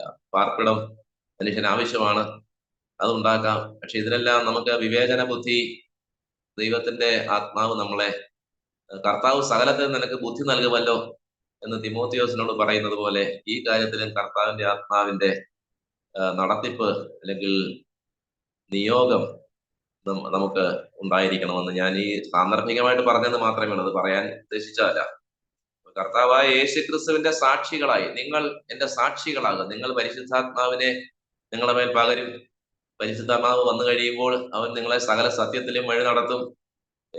അങ്ങനെ കാര്യസ്ഥനായ പരിശുദ്ധാത്മാവ് നിങ്ങൾ അങ്ങനെ വന്നു കഴിയുമ്പോൾ, പരിശുദ്ധാത്മാവ് വന്നു കഴിയുമ്പോൾ നിങ്ങളെ യെരുശലേമിൽ, നിങ്ങളുടെ സ്വന്തം നാട്ടിൽ, പിന്നെ യഹൂദ്യ നിങ്ങളുടെ പ്രവിശ്യയിൽ, പിന്നെ അയൽ പ്രവിശ്യയായ ശമര്യയിൽ, അത് കഴിഞ്ഞിട്ട് ഭൂമിയുടെ അറ്റത്തോളം നിങ്ങൾ പോകുമെന്നാണ്, എന്റെ സാക്ഷികളായി പോകുമെന്നാണ്. അവര് അപ്പോസ്തലന്മാരുടെ ജീവിതത്തിൽ അത് അന്വർത്ഥമായി തീർന്നു. അവർ ആദ്യം യെരുശലേമിൽ സുവിശേഷം പറഞ്ഞു, പിന്നെ യഹൂദിയിൽ ചിതറിപ്പോയവർ യഹൂദന്മാരോട് അല്ലാതെ മറ്റാരോടും വചനം പറയാതെ പോയി.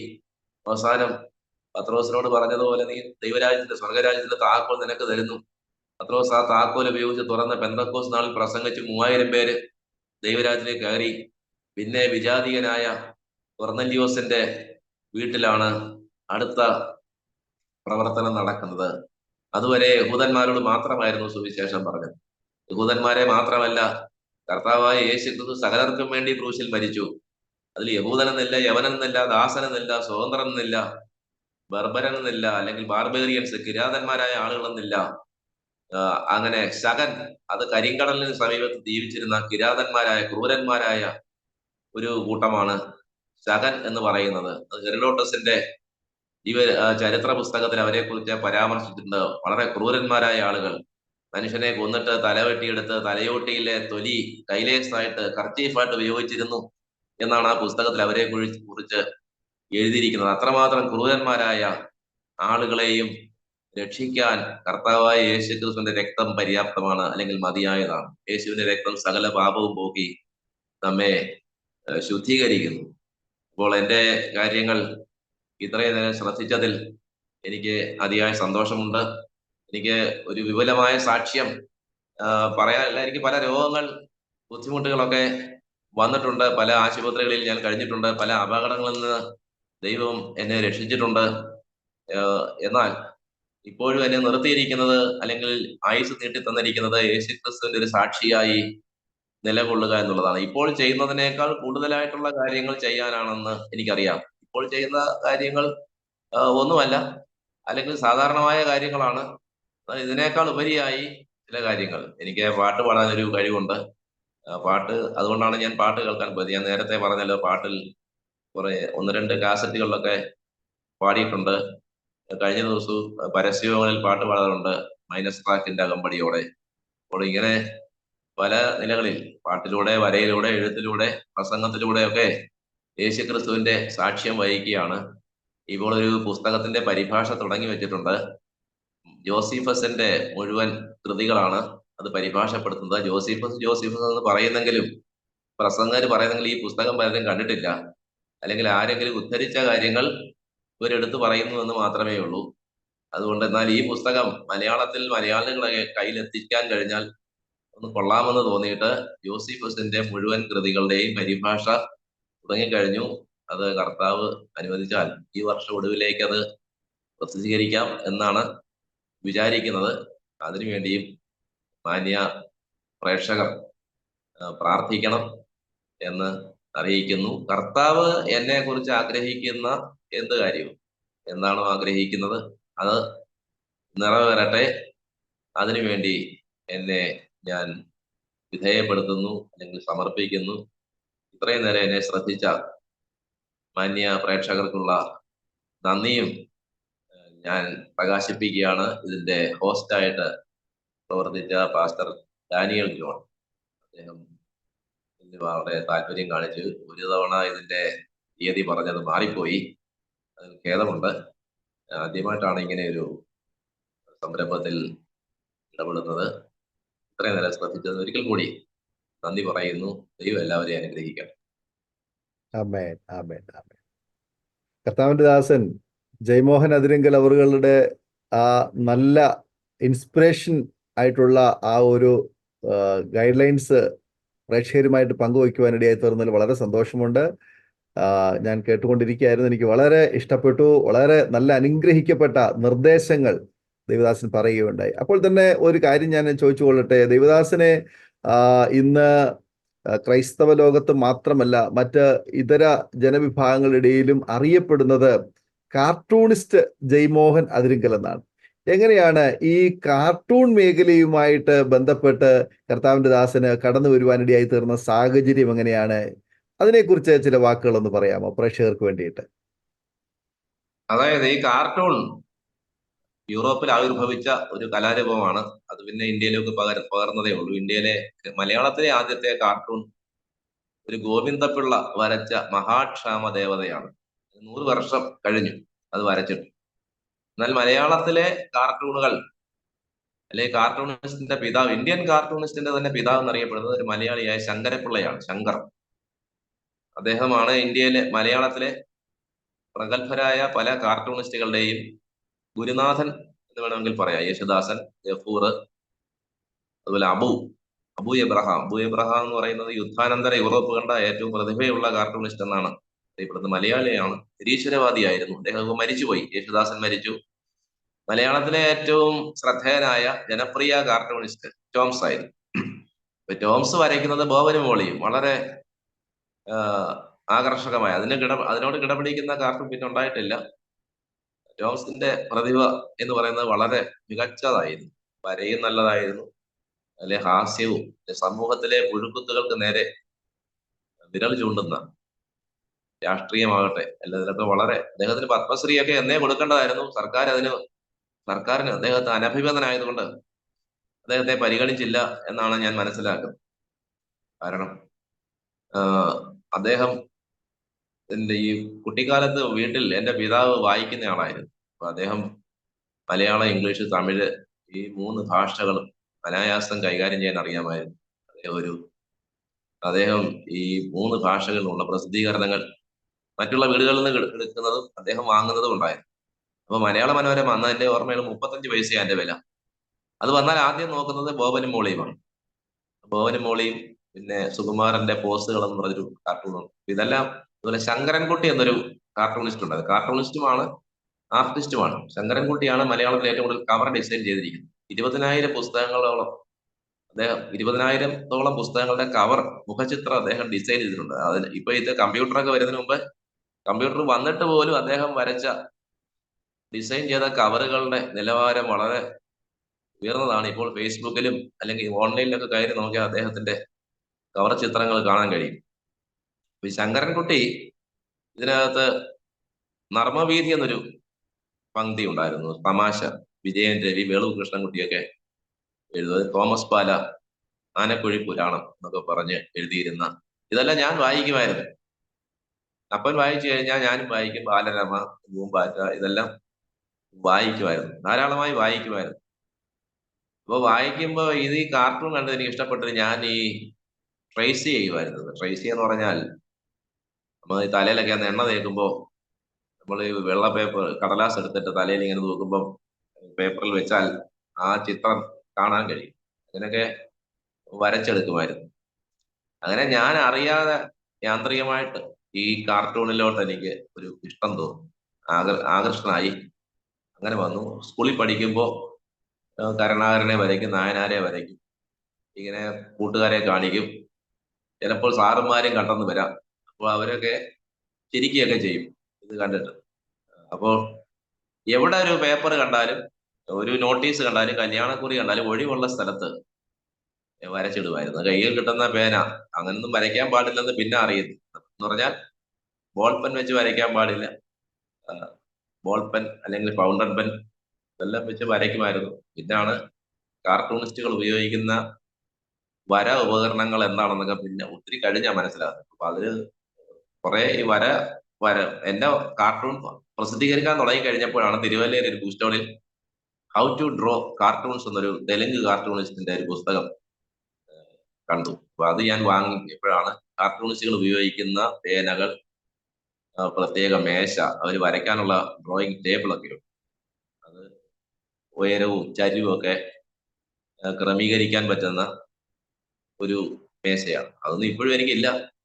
ഞാൻ എവിടെ കണ്ടാലും ഒരിക്കലൊരു ടിഷ്യൂ പേപ്പറിൽ ഹല്ലേലിയായുടെ എന്ന് പറയുന്ന സാൻകുട്ടി ചാക്കോ നടത്തുന്ന പത്രത്തിന് വേണ്ടി ഒരു കല്യാണത്തിന് ആഹാരം കഴിച്ചുകൊണ്ടിരിക്കുമ്പോൾ കുമ്മനാട്ട് ഹെബ്രോൻപുരത്തുള്ള ഓഡിറ്റോറിയത്തിൽ കല്യാണം കഴിഞ്ഞിട്ട് ആഹാരം കഴിച്ചുകൊണ്ടിരിക്കുമ്പോൾ ഒരു ആശയം അവര് പറഞ്ഞ ഉടനെ വരയ്ക്കാൻ പേനായുമില്ല, പേപ്പറും ഇല്ല. അപ്പൊ ഈ കൈ തുളയ്ക്കുന്ന ടിഷ്യൂ പേപ്പർ ഇരിപ്പുണ്ടായിരുന്നു. അതിൽ വരച്ചു കൊടുത്ത് അവരത് പ്രസിദ്ധീകരിക്കുകയും ചെയ്തു അന്നേരം. അപ്പം അങ്ങനെയാണ് യാദൃച്ഛികമായിട്ട്, ഞാൻ എങ്ങും പോയി പഠിച്ചതല്ല, എനിക്കിത് പഠിപ്പിക്കാനും അറിയത്തില്ല. ചിലരൊക്കെ എന്നോട് ചോദിച്ചിട്ടുണ്ട് ഇത് പഠിപ്പിക്കാൻ പറ്റുമോ. ഞാൻ പറഞ്ഞു ഞാനിത് പഠിച്ചതല്ല, പിന്നെ എങ്ങനെ ഇത് പഠിപ്പിക്കുക. പിന്നെ കാർട്ടൂണിസ്റ്റ് ആകാനുള്ള ആഗ്രഹമുള്ളവർ കേൾക്കുന്നെങ്കിൽ 4 കാര്യങ്ങളുണ്ടെങ്കിൽ നിങ്ങൾക്ക് കാർട്ടൂണിസ്റ്റ് ആകാം. ഒന്ന്, നിങ്ങൾക്ക് നിരീക്ഷണ പാഠവും ഉണ്ടായിരിക്കണം, കാര്യങ്ങൾ നിരീക്ഷിക്കാൻ കഴിയണം. മറ്റുള്ളവർ കാണുന്നതല്ല നമ്മൾ കാണുന്നത്. കാർട്ടൂണിസ്റ്റ് കാണുമ്പോൾ മറ്റു രീതിയിലാണ്. ഇത് രണ്ടാമത്, വായന ഉണ്ടായിരിക്കണം. വായിക്കുന്നില്ലെങ്കിൽ അത് ഷേക്സ്പിയറിന്റെ കൃതികളോ അല്ലെങ്കിൽ അതുപോലുള്ള വായനയുടെ കാര്യം ഒന്നും പറയണ്ട, പത്രം വായിച്ചാൽ മതി. പത്രം വായിച്ചാൽ തന്നെ ആശയങ്ങൾ കിട്ടും. പിന്നെ നർമ്മബോധം വേണം. അത് മിക്കവാറും എല്ലാവർക്കും ഉണ്ട്, ഏറ്റക്കുറച്ചിലുണ്ടാകുന്നേ ഉള്ളൂ. പിന്നെ വരയ്ക്കാൻ അറിഞ്ഞിരിക്കണം. ഇത്രയും കാര്യം ഉണ്ടെങ്കിൽ കാർട്ടൂണിസ്റ്റ് ആകാൻ പറ്റും. അപ്പൊ അല്ലെങ്കിൽ ചില കാർട്ടൂണുകൾ കണ്ടാൽ നമുക്ക് എന്താ ഇവർ ഉദ്ദേശിച്ചേക്കുന്നത് മനസ്സിലാകത്തില്ല. കാർട്ടൂണിസ്റ്റിനോട് തന്നെ ചോദിക്കേണ്ടി വരും, നിങ്ങൾ എന്താ ഇത് ഉദ്ദേശിച്ചേക്കുന്നത്. അങ്ങനല്ല, ഏറ്റവും കുറഞ്ഞ വര, ഏറ്റവും കുറഞ്ഞ വാക്കുകൾ, അതാണ് brevity is the soul of വിറ്റ് എന്ന് ഷേക്സ്പിയറോ മറ്റോ പറഞ്ഞിട്ടുണ്ട്. എന്ന് പറഞ്ഞാൽ ഈ ചുരുക്കി പറയുന്നതാണ് ഹാസ്യത്തിന്റെ ആത്മാവ് അല്ലെങ്കിൽ കാമ്പ് എന്ന് പറയാം. അപ്പൊ ചുരുക്കി പറയുക. എന്റെ കാർട്ടൂണുകൾ, ആയിരക്കണക്കിന് കാർട്ടൂണുകൾ നമ്മുടെ പല പത്രമാസികകൾ വന്നിട്ടുണ്ട്. മലയാള മനോരമയിലും എന്റെ കാർട്ടൂൺ വന്നിട്ടുണ്ട്. നമ്മുടെ പ്രസിദ്ധീകരണങ്ങളും മലയാള മനോരമയിൽ നിന്നുള്ള വ്യത്യാസം, മനോരമ പ്രതിഫലം തരും, ഇവിടെ പ്രതിഫലം കിട്ടത്തില്ല. അല്ലെങ്കിൽ കിട്ടിയാൽ തന്നെ തുച്ഛമായ തുകയായിരിക്കും തരുന്നത്. അത് അവരെ കുറ്റം പറഞ്ഞിട്ട് കാര്യമില്ല. അവരുടെ വരുമാനവും മലയാള മനോരമയുടെ വരുമാനവും വ്യത്യാസമുണ്ട്. മലയാള മനോരമയിൽ ഒരു കാർട്ടൂൺ പ്രസിദ്ധീകരിക്കുമ്പോൾ ഗണ്യമായ ഒരു തുക അവർ തരാറുണ്ട്. മലയാള മനോരമയിൽ എന്റെ എഴുത്തും വന്നിട്ടുണ്ട്. കഴിഞ്ഞ ഏപ്രിൽ 14-ാം തീയതി സൺഡേ സപ്ലിമെന്റിൽ എന്റെ ഒരു ലേഖനം കവർ സ്റ്റോറിയായി വന്നിട്ടുണ്ട്. ഭാഷാഭോഷണിയിലും എന്റെ ലേഖനം വന്നിട്ടുണ്ട്. തുടർന്നും ചിലപ്പോൾ അങ്ങനെയൊക്കെ നിങ്ങൾക്ക് കണ്ടെന്ന് വരാം. അപ്പൊ ഇതാണ് കാർട്ടൂണിനെ കുറിച്ച് പറയാനുള്ളത്. അങ്ങനെ കാർട്ടൂണുകൾ ഒരുപാട് പത്രങ്ങളിൽ വന്നു, പ്രസിദ്ധീകരണങ്ങൾ വന്നു. ഇപ്പോൾ ഈ പ്രസിദ്ധീകരണങ്ങൾ ആരും അങ്ങനെ വായിക്കുന്നില്ല. ഇപ്പോഴുള്ള പ്രസിദ്ധീകരണങ്ങളെല്ലാം നിന്നു പോയാലും ആർക്കും ഒരു നഷ്ടബോധവും ഇല്ല. അതുകൊണ്ട് പിന്നെ ഇപ്പോൾ സുവിശേഷ സംബന്ധമായ ഒരുമാതിരിപ്പെട്ട എല്ലാ വിഷയങ്ങളെ കുറിച്ചും കാർട്ടൂൺ വരച്ചിട്ടുണ്ട്. പാട്ടുകാരെ കുറിച്ച്, പ്രസംഗകരെ കുറിച്ച്, എഴുത്തുകാരെ കുറിച്ച്, പാസ്റ്റർമാരെ കുറിച്ച്, പ്രവാചകന്മാരെ കുറിച്ച്, എല്ലാ പ്രവണതകളെ കുറിച്ചും വരച്ചിട്ടുണ്ട്. ഇപ്പോൾ ശ്രദ്ധ ചെലുത്തിയിരിക്കുന്നത് സുവിശേഷ സംബന്ധമായ കാർട്ടൂണുകൾ വരയ്ക്കാനാണ്. ഇടയ്ക്കൊക്കെ ഫേസ്ബുക്കിൽ ചില കാർട്ടൂണുകൾ വരച്ചിടാറുണ്ട്. അതിപ്പോ ഒരുപാട് പേര് അത് ചിരിക്കാനൊന്നും കാര്യമായിട്ട് കാണുകയില്ല. ചിലപ്പോൾ ചില സോഷ്യൽ കാർട്ടൂണുകളും കണ്ടെന്ന് വരാം. കാരണം നമ്മൾ ഈ സമൂഹത്തിൽ ജീവിക്കുമ്പോൾ സാമൂഹികമായ ചില പ്രതിബദ്ധത നമുക്കുള്ളത് കൊണ്ടുള്ള വരയാണ്. എന്നാലും കർത്താവായ യേശു ക്രിസ്തുവിന്റെ രക്ഷ വിളംബരം ചെയ്യുന്ന, പ്രചരിപ്പിക്കുന്ന, അല്ലെങ്കിൽ അറിയിക്കുന്ന, വിശദീകരിക്കുന്ന, പറയുന്ന കാർട്ടൂണുകളാണ് വരയ്ക്കാൻ ഇഷ്ടപ്പെടുന്നത്. ഞാൻ നേരത്തെ കാണിച്ച ഈ ട്രാക്റ്റുകൾ ഇതിന്റെ ലഹരിയോട് വിടാം. ഈ ട്രാക്ട് ഇതുപോലുള്ള മറ്റു ട്രാക്റ്റുകളും ഇതൊന്നും തമാശയ്ക്ക് ഒന്നുമില്ല, ചിരിക്കാനൊന്നുമില്ല. പക്ഷെ ഇത് ചിന്തിപ്പിക്കുന്ന കാർട്ടൂണുകളാണ്. അങ്ങനെ കാർട്ടൂണുകൾക്ക് ഒരു മേൽവിലാസം നമ്മുടെ ഇടയിൽ ഉണ്ടാക്കി കൊടുക്കാൻ കഴിഞ്ഞു വന്നതിൽ സന്തോഷമാണ്. വളരെ വ്യത്യസ്തമായ നിലയിൽ സുവിശേഷ പ്രചാരണത്തോടുള്ള ബന്ധത്തില് വിവിധ മാധ്യമങ്ങളിലൂടെ ഒക്കെ ജനശ്രദ്ധ ആകർഷിച്ച കർത്താവിന്റെ ദാസൻ ജയ്മോഹൻ അതിരിങ്കൽ അവറുകൾ വരച്ചിട്ടുള്ള അല്ലെങ്കിൽ കാർട്ടൂൺ ചെയ്തിട്ടുള്ള ജനശ്രദ്ധ ആകർഷിച്ച, ഏറ്റവും കൂടുതൽ ജനശ്രദ്ധ ആകർഷിച്ച ഏതെങ്കിലും ഒരു പ്രത്യേക ഇൻസിഡന്റ് അല്ലെങ്കിൽ ഒരു ചിത്രം അല്ലെങ്കിൽ അതുമായി ബന്ധപ്പെട്ടുള്ള ഒരു സാഹചര്യം ഓർമ്മയിലുണ്ടെങ്കിൽ ഒന്ന് പങ്കുവയ്ക്കാം. നമ്മുടെ ആളുകൾ ഇങ്ങനെ നിങ്ങളുടെ കാർട്ടൂൺ വളരെ ഗംഭീരമായിരുന്നൊന്നും അങ്ങനെ പറയത്തില്ല. ആളുകളെ പ്രോത്സാഹിപ്പിക്കാനോ അല്ലെങ്കിൽ ഒരാൾ ചെയ്ത നല്ല കാര്യം നല്ലതാണെന്ന് പറയാനോ അഭിനന്ദിക്കാനോ നമ്മൾ വളരെ വൈമുഖ്യമുള്ളവരാണ്. അതുതന്നെ ഞാൻ ഒരു 10ലധികം പുസ്തകങ്ങൾ എഴുതി കൊടുത്തു. അതിലൊക്കെ പലതിലും എന്റെ നമ്പറുണ്ട്. ഈ പുസ്തകം വായിച്ചിട്ട് അങ്ങോട്ടും ഇങ്ങോട്ടും ഒക്കെ നിന്ന് പറയും ഇത് കൊള്ളാമെന്ന്. പക്ഷെ നമ്മളെ വിളിച്ച് പറയുക, നമ്മളത് പ്രതീക്ഷിക്കുന്നുമില്ല, അങ്ങനെ പറയാറില്ല. എന്നാൽ ഒരു ദിവസം ഒരു ദൈവദാസൻ റെയിൽവേ സ്റ്റേഷനിൽ വെച്ച് കണ്ടപ്പോൾ പറഞ്ഞു, മലബാർ ഗോസ്പൽ മെസ്സഞ്ചറിൽ വരച്ച ഒരു കാർട്ടൂണിനെ കുറിച്ച് പറഞ്ഞു. അതായത് ഒരു കോട്ടുവായുടെ പരിണാമം എന്നായിരുന്നു അതിന്റെ തലക്കെട്ട്. നിശബ്ദ കാർട്ടൂണാണ്. ഒരു സ്ത്രീ, അന്ന് വീഡിയോ ഒക്കെ ഉള്ള സമയം, വീഡിയോ പ്ലെയർ, VCP ഒക്കെ ഉള്ള കാലമാണ്. ഒരു TV, ഒരു വീഡിയോ പ്ലെയറും ഒക്കെ ഇരിക്കുന്ന ഒരു സ്ത്രീ അവിടെ ഇരുന്ന് വീഡിയോ കാണുന്നു. അപ്പോ അവരിങ്ങനെ കോട്ടുവായ ഇടുന്നു. അല്ലെങ്കിൽ അത് പിന്നെ കോട്ടുവ കുറച്ചുകൂടെ വാ തുറന്നിട്ട് അടുത്ത കോളത്തിൽ കുറച്ചുകൂടെ 2 അവസാനം അത് ഹാലേലിയായിട്ട് മാറുന്നു. ഒരു കോട്ടുവായുടെ പരിണാമം എന്ന തലക്കെട്ടിലിട്ട്. അപ്പൊ അത് അങ്ങനെ ഞാൻ വരച്ചത് മാത്രമല്ല, ഇപ്പോഴും നിങ്ങൾ എവിടെയെങ്കിലും അങ്ങനെ ആളുകൾ കോട്ടുവായിട്ട് ഹല്ലേലൂയ പറയുന്നത് നിങ്ങൾക്ക് കാണാൻ കഴിയും. അപ്പൊ അത് അദ്ദേഹം പറഞ്ഞു, അത് എനിക്ക് വളരെ ഇഷ്ടപ്പെട്ടു, ഞാനത് പലയിടത്തും പറയാറുണ്ടെന്ന് പറഞ്ഞു. പിന്നെ ഒരു ഈ വിചിത്രമീ ലോകം എന്ന കാർട്ടൂൺ ഉണ്ടായിരുന്നു. സമാധാനം, PG വർഗീസ് സാറിന്റെ ഇന്ത്യൻ ഇവാഞ്ചലിക്കൽ ടീമിന്റെ ഒരു നല്ല മാസികയായിരുന്നു സമാധാനം, ഫെയ്ത്ത് ടുഡേ ഒക്കെ.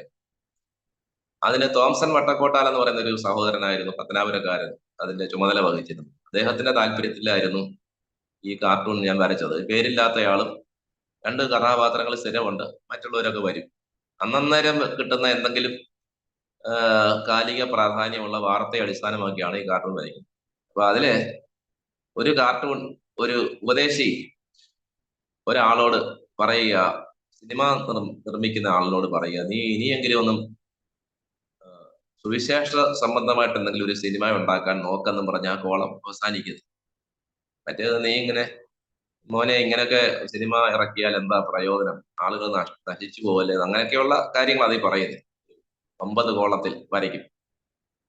അപ്പൊ ഇത് കണ്ടിട്ട് PG വർഗീസ് സാർ എനിക്ക് എഴുതി, ഇത് തന്നെ എനിക്ക് വളരെ പ്രോത്സാഹനമായിരുന്നു. ഞാനൊരു സിനിമ നിർമ്മിക്കാൻ തീരുമാനിച്ചു, മുടിയൻ പുത്രൻ എന്നും പറഞ്ഞ് അദ്ദേഹം ഒരു കത്തും എനിക്ക് അയച്ചു.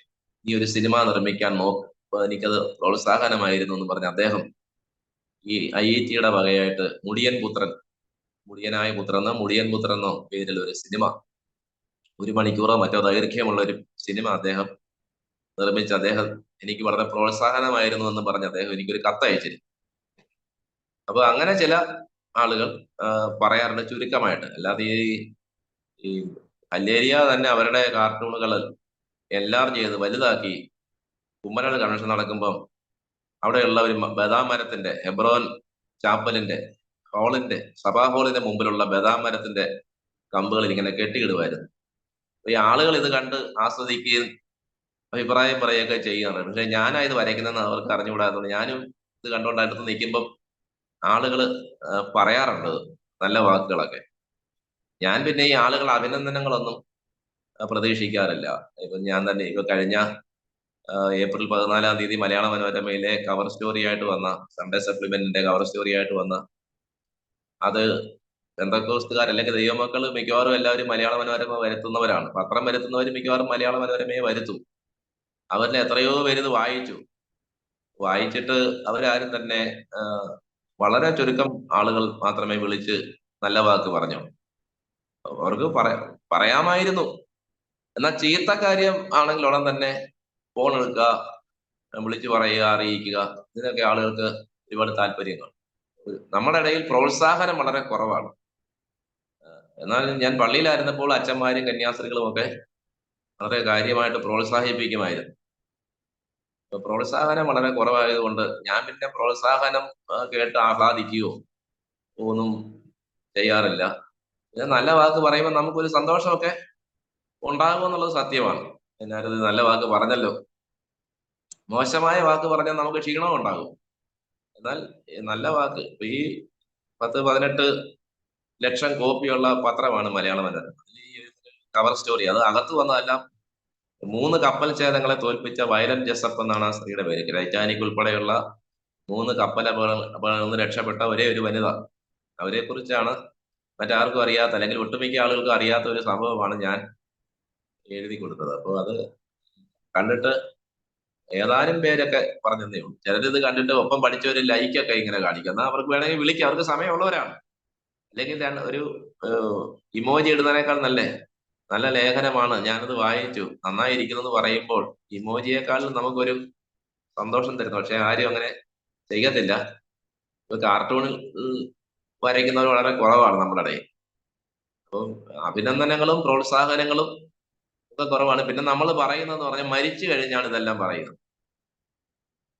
അതുകൊണ്ട് എന്റെ ശവസംസ്കാരം നടക്കുമ്പോൾ ഈ അനുശോചന പ്രസംഗങ്ങൾ ഉണ്ടായിരിക്കത്തില്ലെന്ന് ഞാൻ ഇപ്പൊ തന്നെ തീരുമാനിച്ചു. എന്റെ ശവസംസ്കാരത്തിന് നടക്കുന്നെന്ന് പറഞ്ഞാൽ ഞാൻ മരിച്ചു കഴിയുമ്പോൾ ദൈവവചനം, സുവിശേഷം കൃത്യമായിട്ട് പറയാൻ കഴിവുള്ള 2-3 പേര്, 2-3 മണിക്കൂർ വെക്കുമല്ലോ നമ്മളെ കാണിക്കാൻ പൊതുദർശനത്തിന്. അപ്പോ അന്നേരം മറ്റുള്ളവർക്ക് വിരസത ഉണ്ടാക്കാത്ത രീതിയിൽ കർത്താവായ യേശുക്രിസ്തുവിലുള്ള പാപക്ഷമയും രക്ഷയും നിത്യജീവനും മരണാനന്തര ജീവിതത്തിൽ ഉറപ്പും ഒക്കെ പ്രതിപാദിക്കാൻ അല്ലെങ്കിൽ പറയാൻ കഴിവുള്ള, കൃപയുള്ള, നല്ല ഭാഷയിൽ പറയാവുന്ന 2-3 പേര് 20 മിനിറ്റ് വീതമോ 15 മിനിറ്റ് വീതമോ ഈ സമയം തിരിച്ച് പറയുക. പിന്നെ പ്രസക്തമായ പാട്ടുകൾ പാടുക, പ്രസക്തമായ വചനഭാഗങ്ങൾ വായിക്കുക.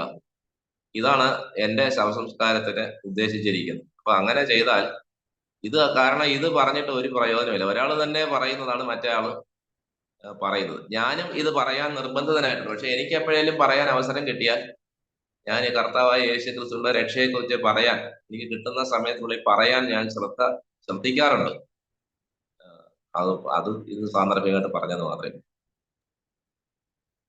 മരണാനന്തര ചടങ്ങുകളെ കുറിച്ചുള്ളതായ ഒരു പ്രോഗ്രാം ഷീറ്റ് കൂടിയാണ് കർത്താവിന്റെ ദാസൻ ഇപ്പോൾ അത് ഞാൻ ഇടയ്ക്കൊക്കെ പറയാറുണ്ട്. കാരണം എന്റെ അടക്കത്തിന് ഞാൻ മരിക്കുമല്ലോ, എന്നാലും ഞാൻ മരിക്കുമ്പോ ഇത് അനുസ്മരണം പറയാനോ അനുശോചനം പറയാനോ ആരും വരേണ്ടതില്ല. അത് പറഞ്ഞിട്ട് കാര്യമില്ലാത്തതുകൊണ്ടാണ്. ഞാൻ ജീവിച്ചിരിക്കുമ്പോ പറയാത്തവരായിരിക്കും ചിലപ്പോ ഇതൊക്കെ ഇപ്പൊ ഞാൻ പറഞ്ഞതുപോലെ. അപ്പൊ അതിന്റെ ആവശ്യമില്ലാത്തത് കൊണ്ടാണ്. അതുകൊണ്ട് ഒരു പ്രയോജനമില്ല. പിന്നെ പറയണമെങ്കിൽ 1-2 പേര് പറഞ്ഞാൽ കുഴപ്പമില്ല. പിന്നെ എന്നെ കുറിച്ച് എന്റെ വീട്ടുകാർക്ക് അറിയാവുന്നവർ വേറെ ആർക്കും അറിയത്തില്ല.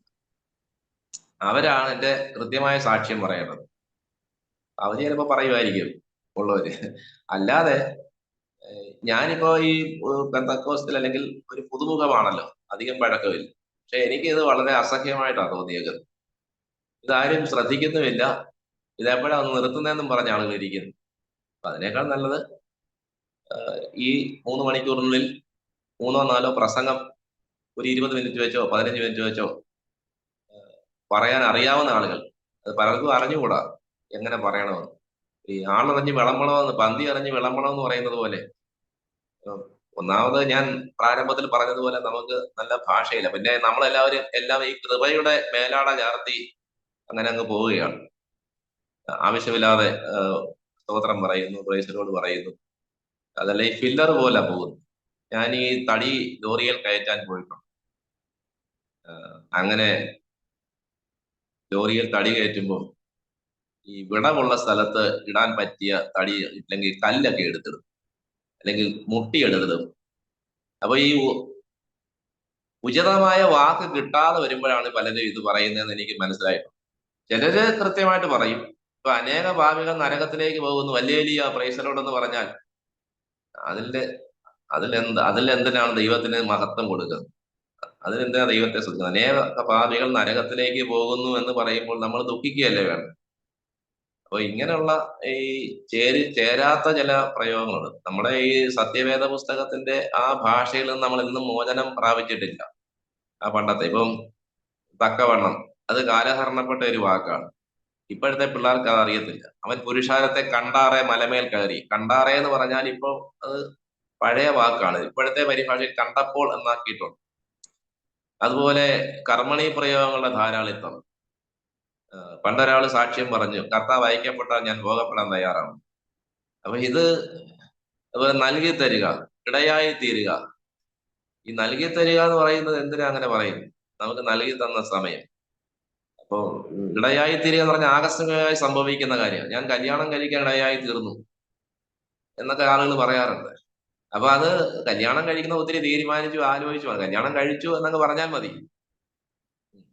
ഇങ്ങനെ ഒത്തിരി നമ്മുടെ ഭാഷയിലെ വൈകല്യങ്ങളുണ്ട്. അതൊരിക്കലും ഈ ദൈവദാസന്മാര്, സഭയുടെ നേതാക്കന്മാരൊക്കെ ആരംഭത്തിൽ ശ്രദ്ധിച്ചിരുന്നെങ്കിൽ അത് മാറ്റിയെടുക്കാമായിരുന്നു.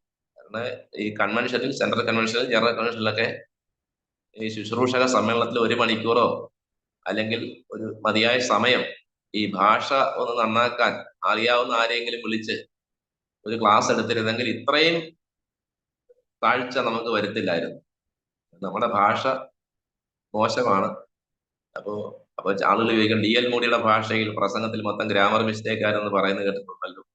അദ്ദേഹം പ്രസംഗിച്ച ആളുകൾ രക്ഷിക്കപ്പെട്ടിട്ടില്ലേ? ബോങ്കെ തന്നെ ഈ പുസ്തകത്തിൽ, ഞാൻ പരിഭാഷപ്പെടുത്തിയ പുസ്തകത്തിൽ എഴുതുന്നു, എന്റെ ജർമ്മൻ ചുവ കലർന്ന ഇംഗ്ലീഷ് നിങ്ങളെ ബുദ്ധിമുട്ടിച്ചേക്കാം.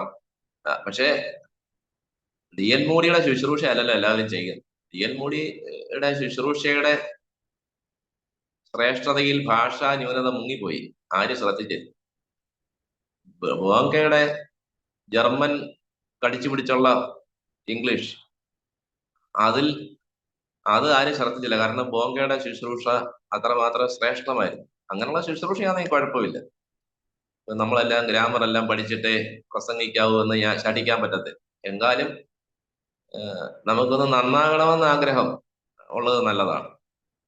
ഇപ്പം ആമേൻ എപ്പോഴാ പറയണ്ടേ, പ്രൈസ് ലോർഡ് എപ്പോഴാ പറയണ്ടേ, ഇത് പറയാം. ഇത് പറയാതിരിക്കേണ്ട, അത് പറയാവുന്നതാണ്. പക്ഷെ അത് പറയുമ്പോൾ യോഗ്യമായിട്ട് പറയണം. ഞാൻ ഈ പെന്തക്കോസ്ത് ഭാഷയിൽ ഞാൻ ഇതുവരെ പ്രസംഗിച്ചിട്ടില്ല, എനിക്കത് അറിയത്തുമില്ല. ഞാനത് മനഃപൂർവ്വം അതിനെ പടിക്ക് പുറത്താക്കി. ഞാൻ യോഗ്യമായ സമയത്ത് ലളിതമായിട്ട്, കഠിന പദങ്ങൾ ഞാൻ ഉപയോഗിക്കാറുമില്ല. എഴുതിയ പുസ്തകത്തിലൊന്നും കട്ടിയുള്ള വാക്കുകൾ ഉപയോഗിക്കത്തില്ല. ഒരു ദൈവദാസൻ മരിച്ചുപോയി, അദ്ദേഹത്തിന്റെ പുസ്തകത്തിൽ ഉപോദ്ഘാതം എന്ന് എഴുതി വെച്ചേക്കും. ഉപോദ്ഘാതം പറഞ്ഞാൽ മുഖവര എന്നാണ്. മുഖവരയും ആമുഖം ഉള്ളപ്പോൾ ഉപോദ്ഘാതവും വേണ്ട, പീഠികയും വേണ്ട. പീഠിക, ഉപോദ്ഘാതം, മുഖവര, ആമുഖം ഇതെല്ലാം ഒരേ അർത്ഥമാണ്. അപ്പൊ കഠിന പദങ്ങൾ നമുക്ക് ആവശ്യമില്ല എന്ന് പറഞ്ഞ് നമ്മൾ അടുക്കള ഭാഷയിൽ സംസാരിക്കണം. നമുക്ക് സാമാന്യം നല്ല ഭാഷയിൽ സംസാരിക്കാം. കർത്താവ് ആണ് ഏറ്റവും നല്ല ഉദാഹരണം. അവന്റെ വായിൽ നിന്ന് പുറപ്പെടുന്ന ലാവണ്യ വാക്കുകൾ നിമിത്തം ഒരാശ്ചര്യപ്പെട്ടു എന്നാ പറയുന്നത്.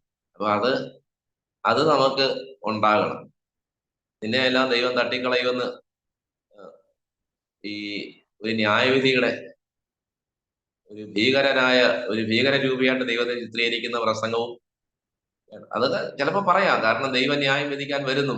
യഹൂദ ഗോത്രത്തിലെ സിംഹമായിട്ടാണ് ഇനി വരുന്നത്. ഇതാ ലോകത്തിന്റെ പാപത്തെ ചുമന്നൊഴിക്കുന്ന കുഞ്ഞാടായിട്ട് വന്നവൻ എപ്പോഴും കുഞ്ഞാടായിട്ടല്ല ഇരിക്കുന്നത്. ഇനി യഹൂദ ഗോത്രത്തിലെ സിംഹമായിട്ടാണ് വരുന്നത്. സിംഹവും കുഞ്ഞാടും തമ്മിൽ വലിയ വ്യത്യാസമാണ്. അത് നമുക്ക് പറയാം. പക്ഷെ എപ്പോഴും നമ്മളെ ഒരു സ്നേഹത്തിൽ അധിഷ്ഠിതമായ പ്രസംഗമായിരിക്കും എപ്പോഴും നല്ലതെന്ന് എനിക്ക് തോന്നിയിട്ടുണ്ട്. പൗലോസ് അത് പറയുന്നത്, ഞാൻ കണ്ണീരോടെ കഴിയുമെങ്കിൽ കരഞ്ഞുകൊണ്ട് സുവിശേഷം പ്രസംഗിക്കണമെന്നാണ് കാനവച്ചൻ ഒരിക്കൽ പറഞ്ഞു. കഴിയുമെങ്കിൽ എനിക്ക് കരച്ചിലൊന്നും അങ്ങനെ വരാറില്ല. പക്ഷെ എങ്കിലും ദൈവസ്നേഹവും അല്ലെങ്കിൽ ദൈവത്തിന്റെ ആർദ്രതയും മനസ്സലിയും പൗലോസ് വിടവാങ്ങൽ സന്ദേശത്തിൽ 20-ാം അധ്യായത്തിൽ പറയുന്നത്, ഞാൻ വീട് തോറും രാപ്പകൽ കണ്ണുനീരോടെ ഉപദേശിച്ചതൊക്കെ നിങ്ങൾ ഓർക്കുന്നുണ്ടല്ലോ എന്ന് പറയുന്നുണ്ട്. കാരണം ഈ വരാൻ പോകുന്ന ശിക്ഷാവിധിയെ കുറിച്ച് ഓർക്കുമ്പോൾ ഉള്ള പേടി, ഈ ആളുകൾ അതിൽ പോയി വീണാനുള്ള അനന്തര അനുഭവം, ഇതെല്ലാം ഓർക്കുമ്പോൾ കരച്ചിലുണ്ടാവും. അതാണ് അദ്ദേഹം പറയുന്നത്. നമ്മുടെ ഭാഷയും കൂടെ കുറെ നന്നാക്കിയാൽ നല്ലതായിരിക്കുന്ന അഭിപ്രായമാണ്. ഓക്കെ. ആകട്ടെ, കർത്താവിന്റെ ദാസൻ ജയമോഹൻ അവറുകൾ ഇത്രത്തോളം സമയം അരോമ ടിവിയുടെ പ്രേക്ഷകരോടൊപ്പം പ്രായോഗിക ജീവിതത്തിൽ വരുത്തേണ്ടുന്ന പല മാറ്റങ്ങളെക്കുറിച്ചും ചില തിരുത്തലുകളെക്കുറിച്ചും ഒക്കെ ബോധവൽക്കരണം എന്ന നിലയിൽ ഒരുപാട് കാര്യങ്ങൾ പറയുകയുണ്ടായി. തീർച്ചയായിട്ടും അത് ശ്രോതാക്കള് അത് സ്വീകരിക്കുകയും തിരുത്തുകയും ചെയ്യുമെന്ന് ഞാൻ മനസ്സിലാക്കുന്നു.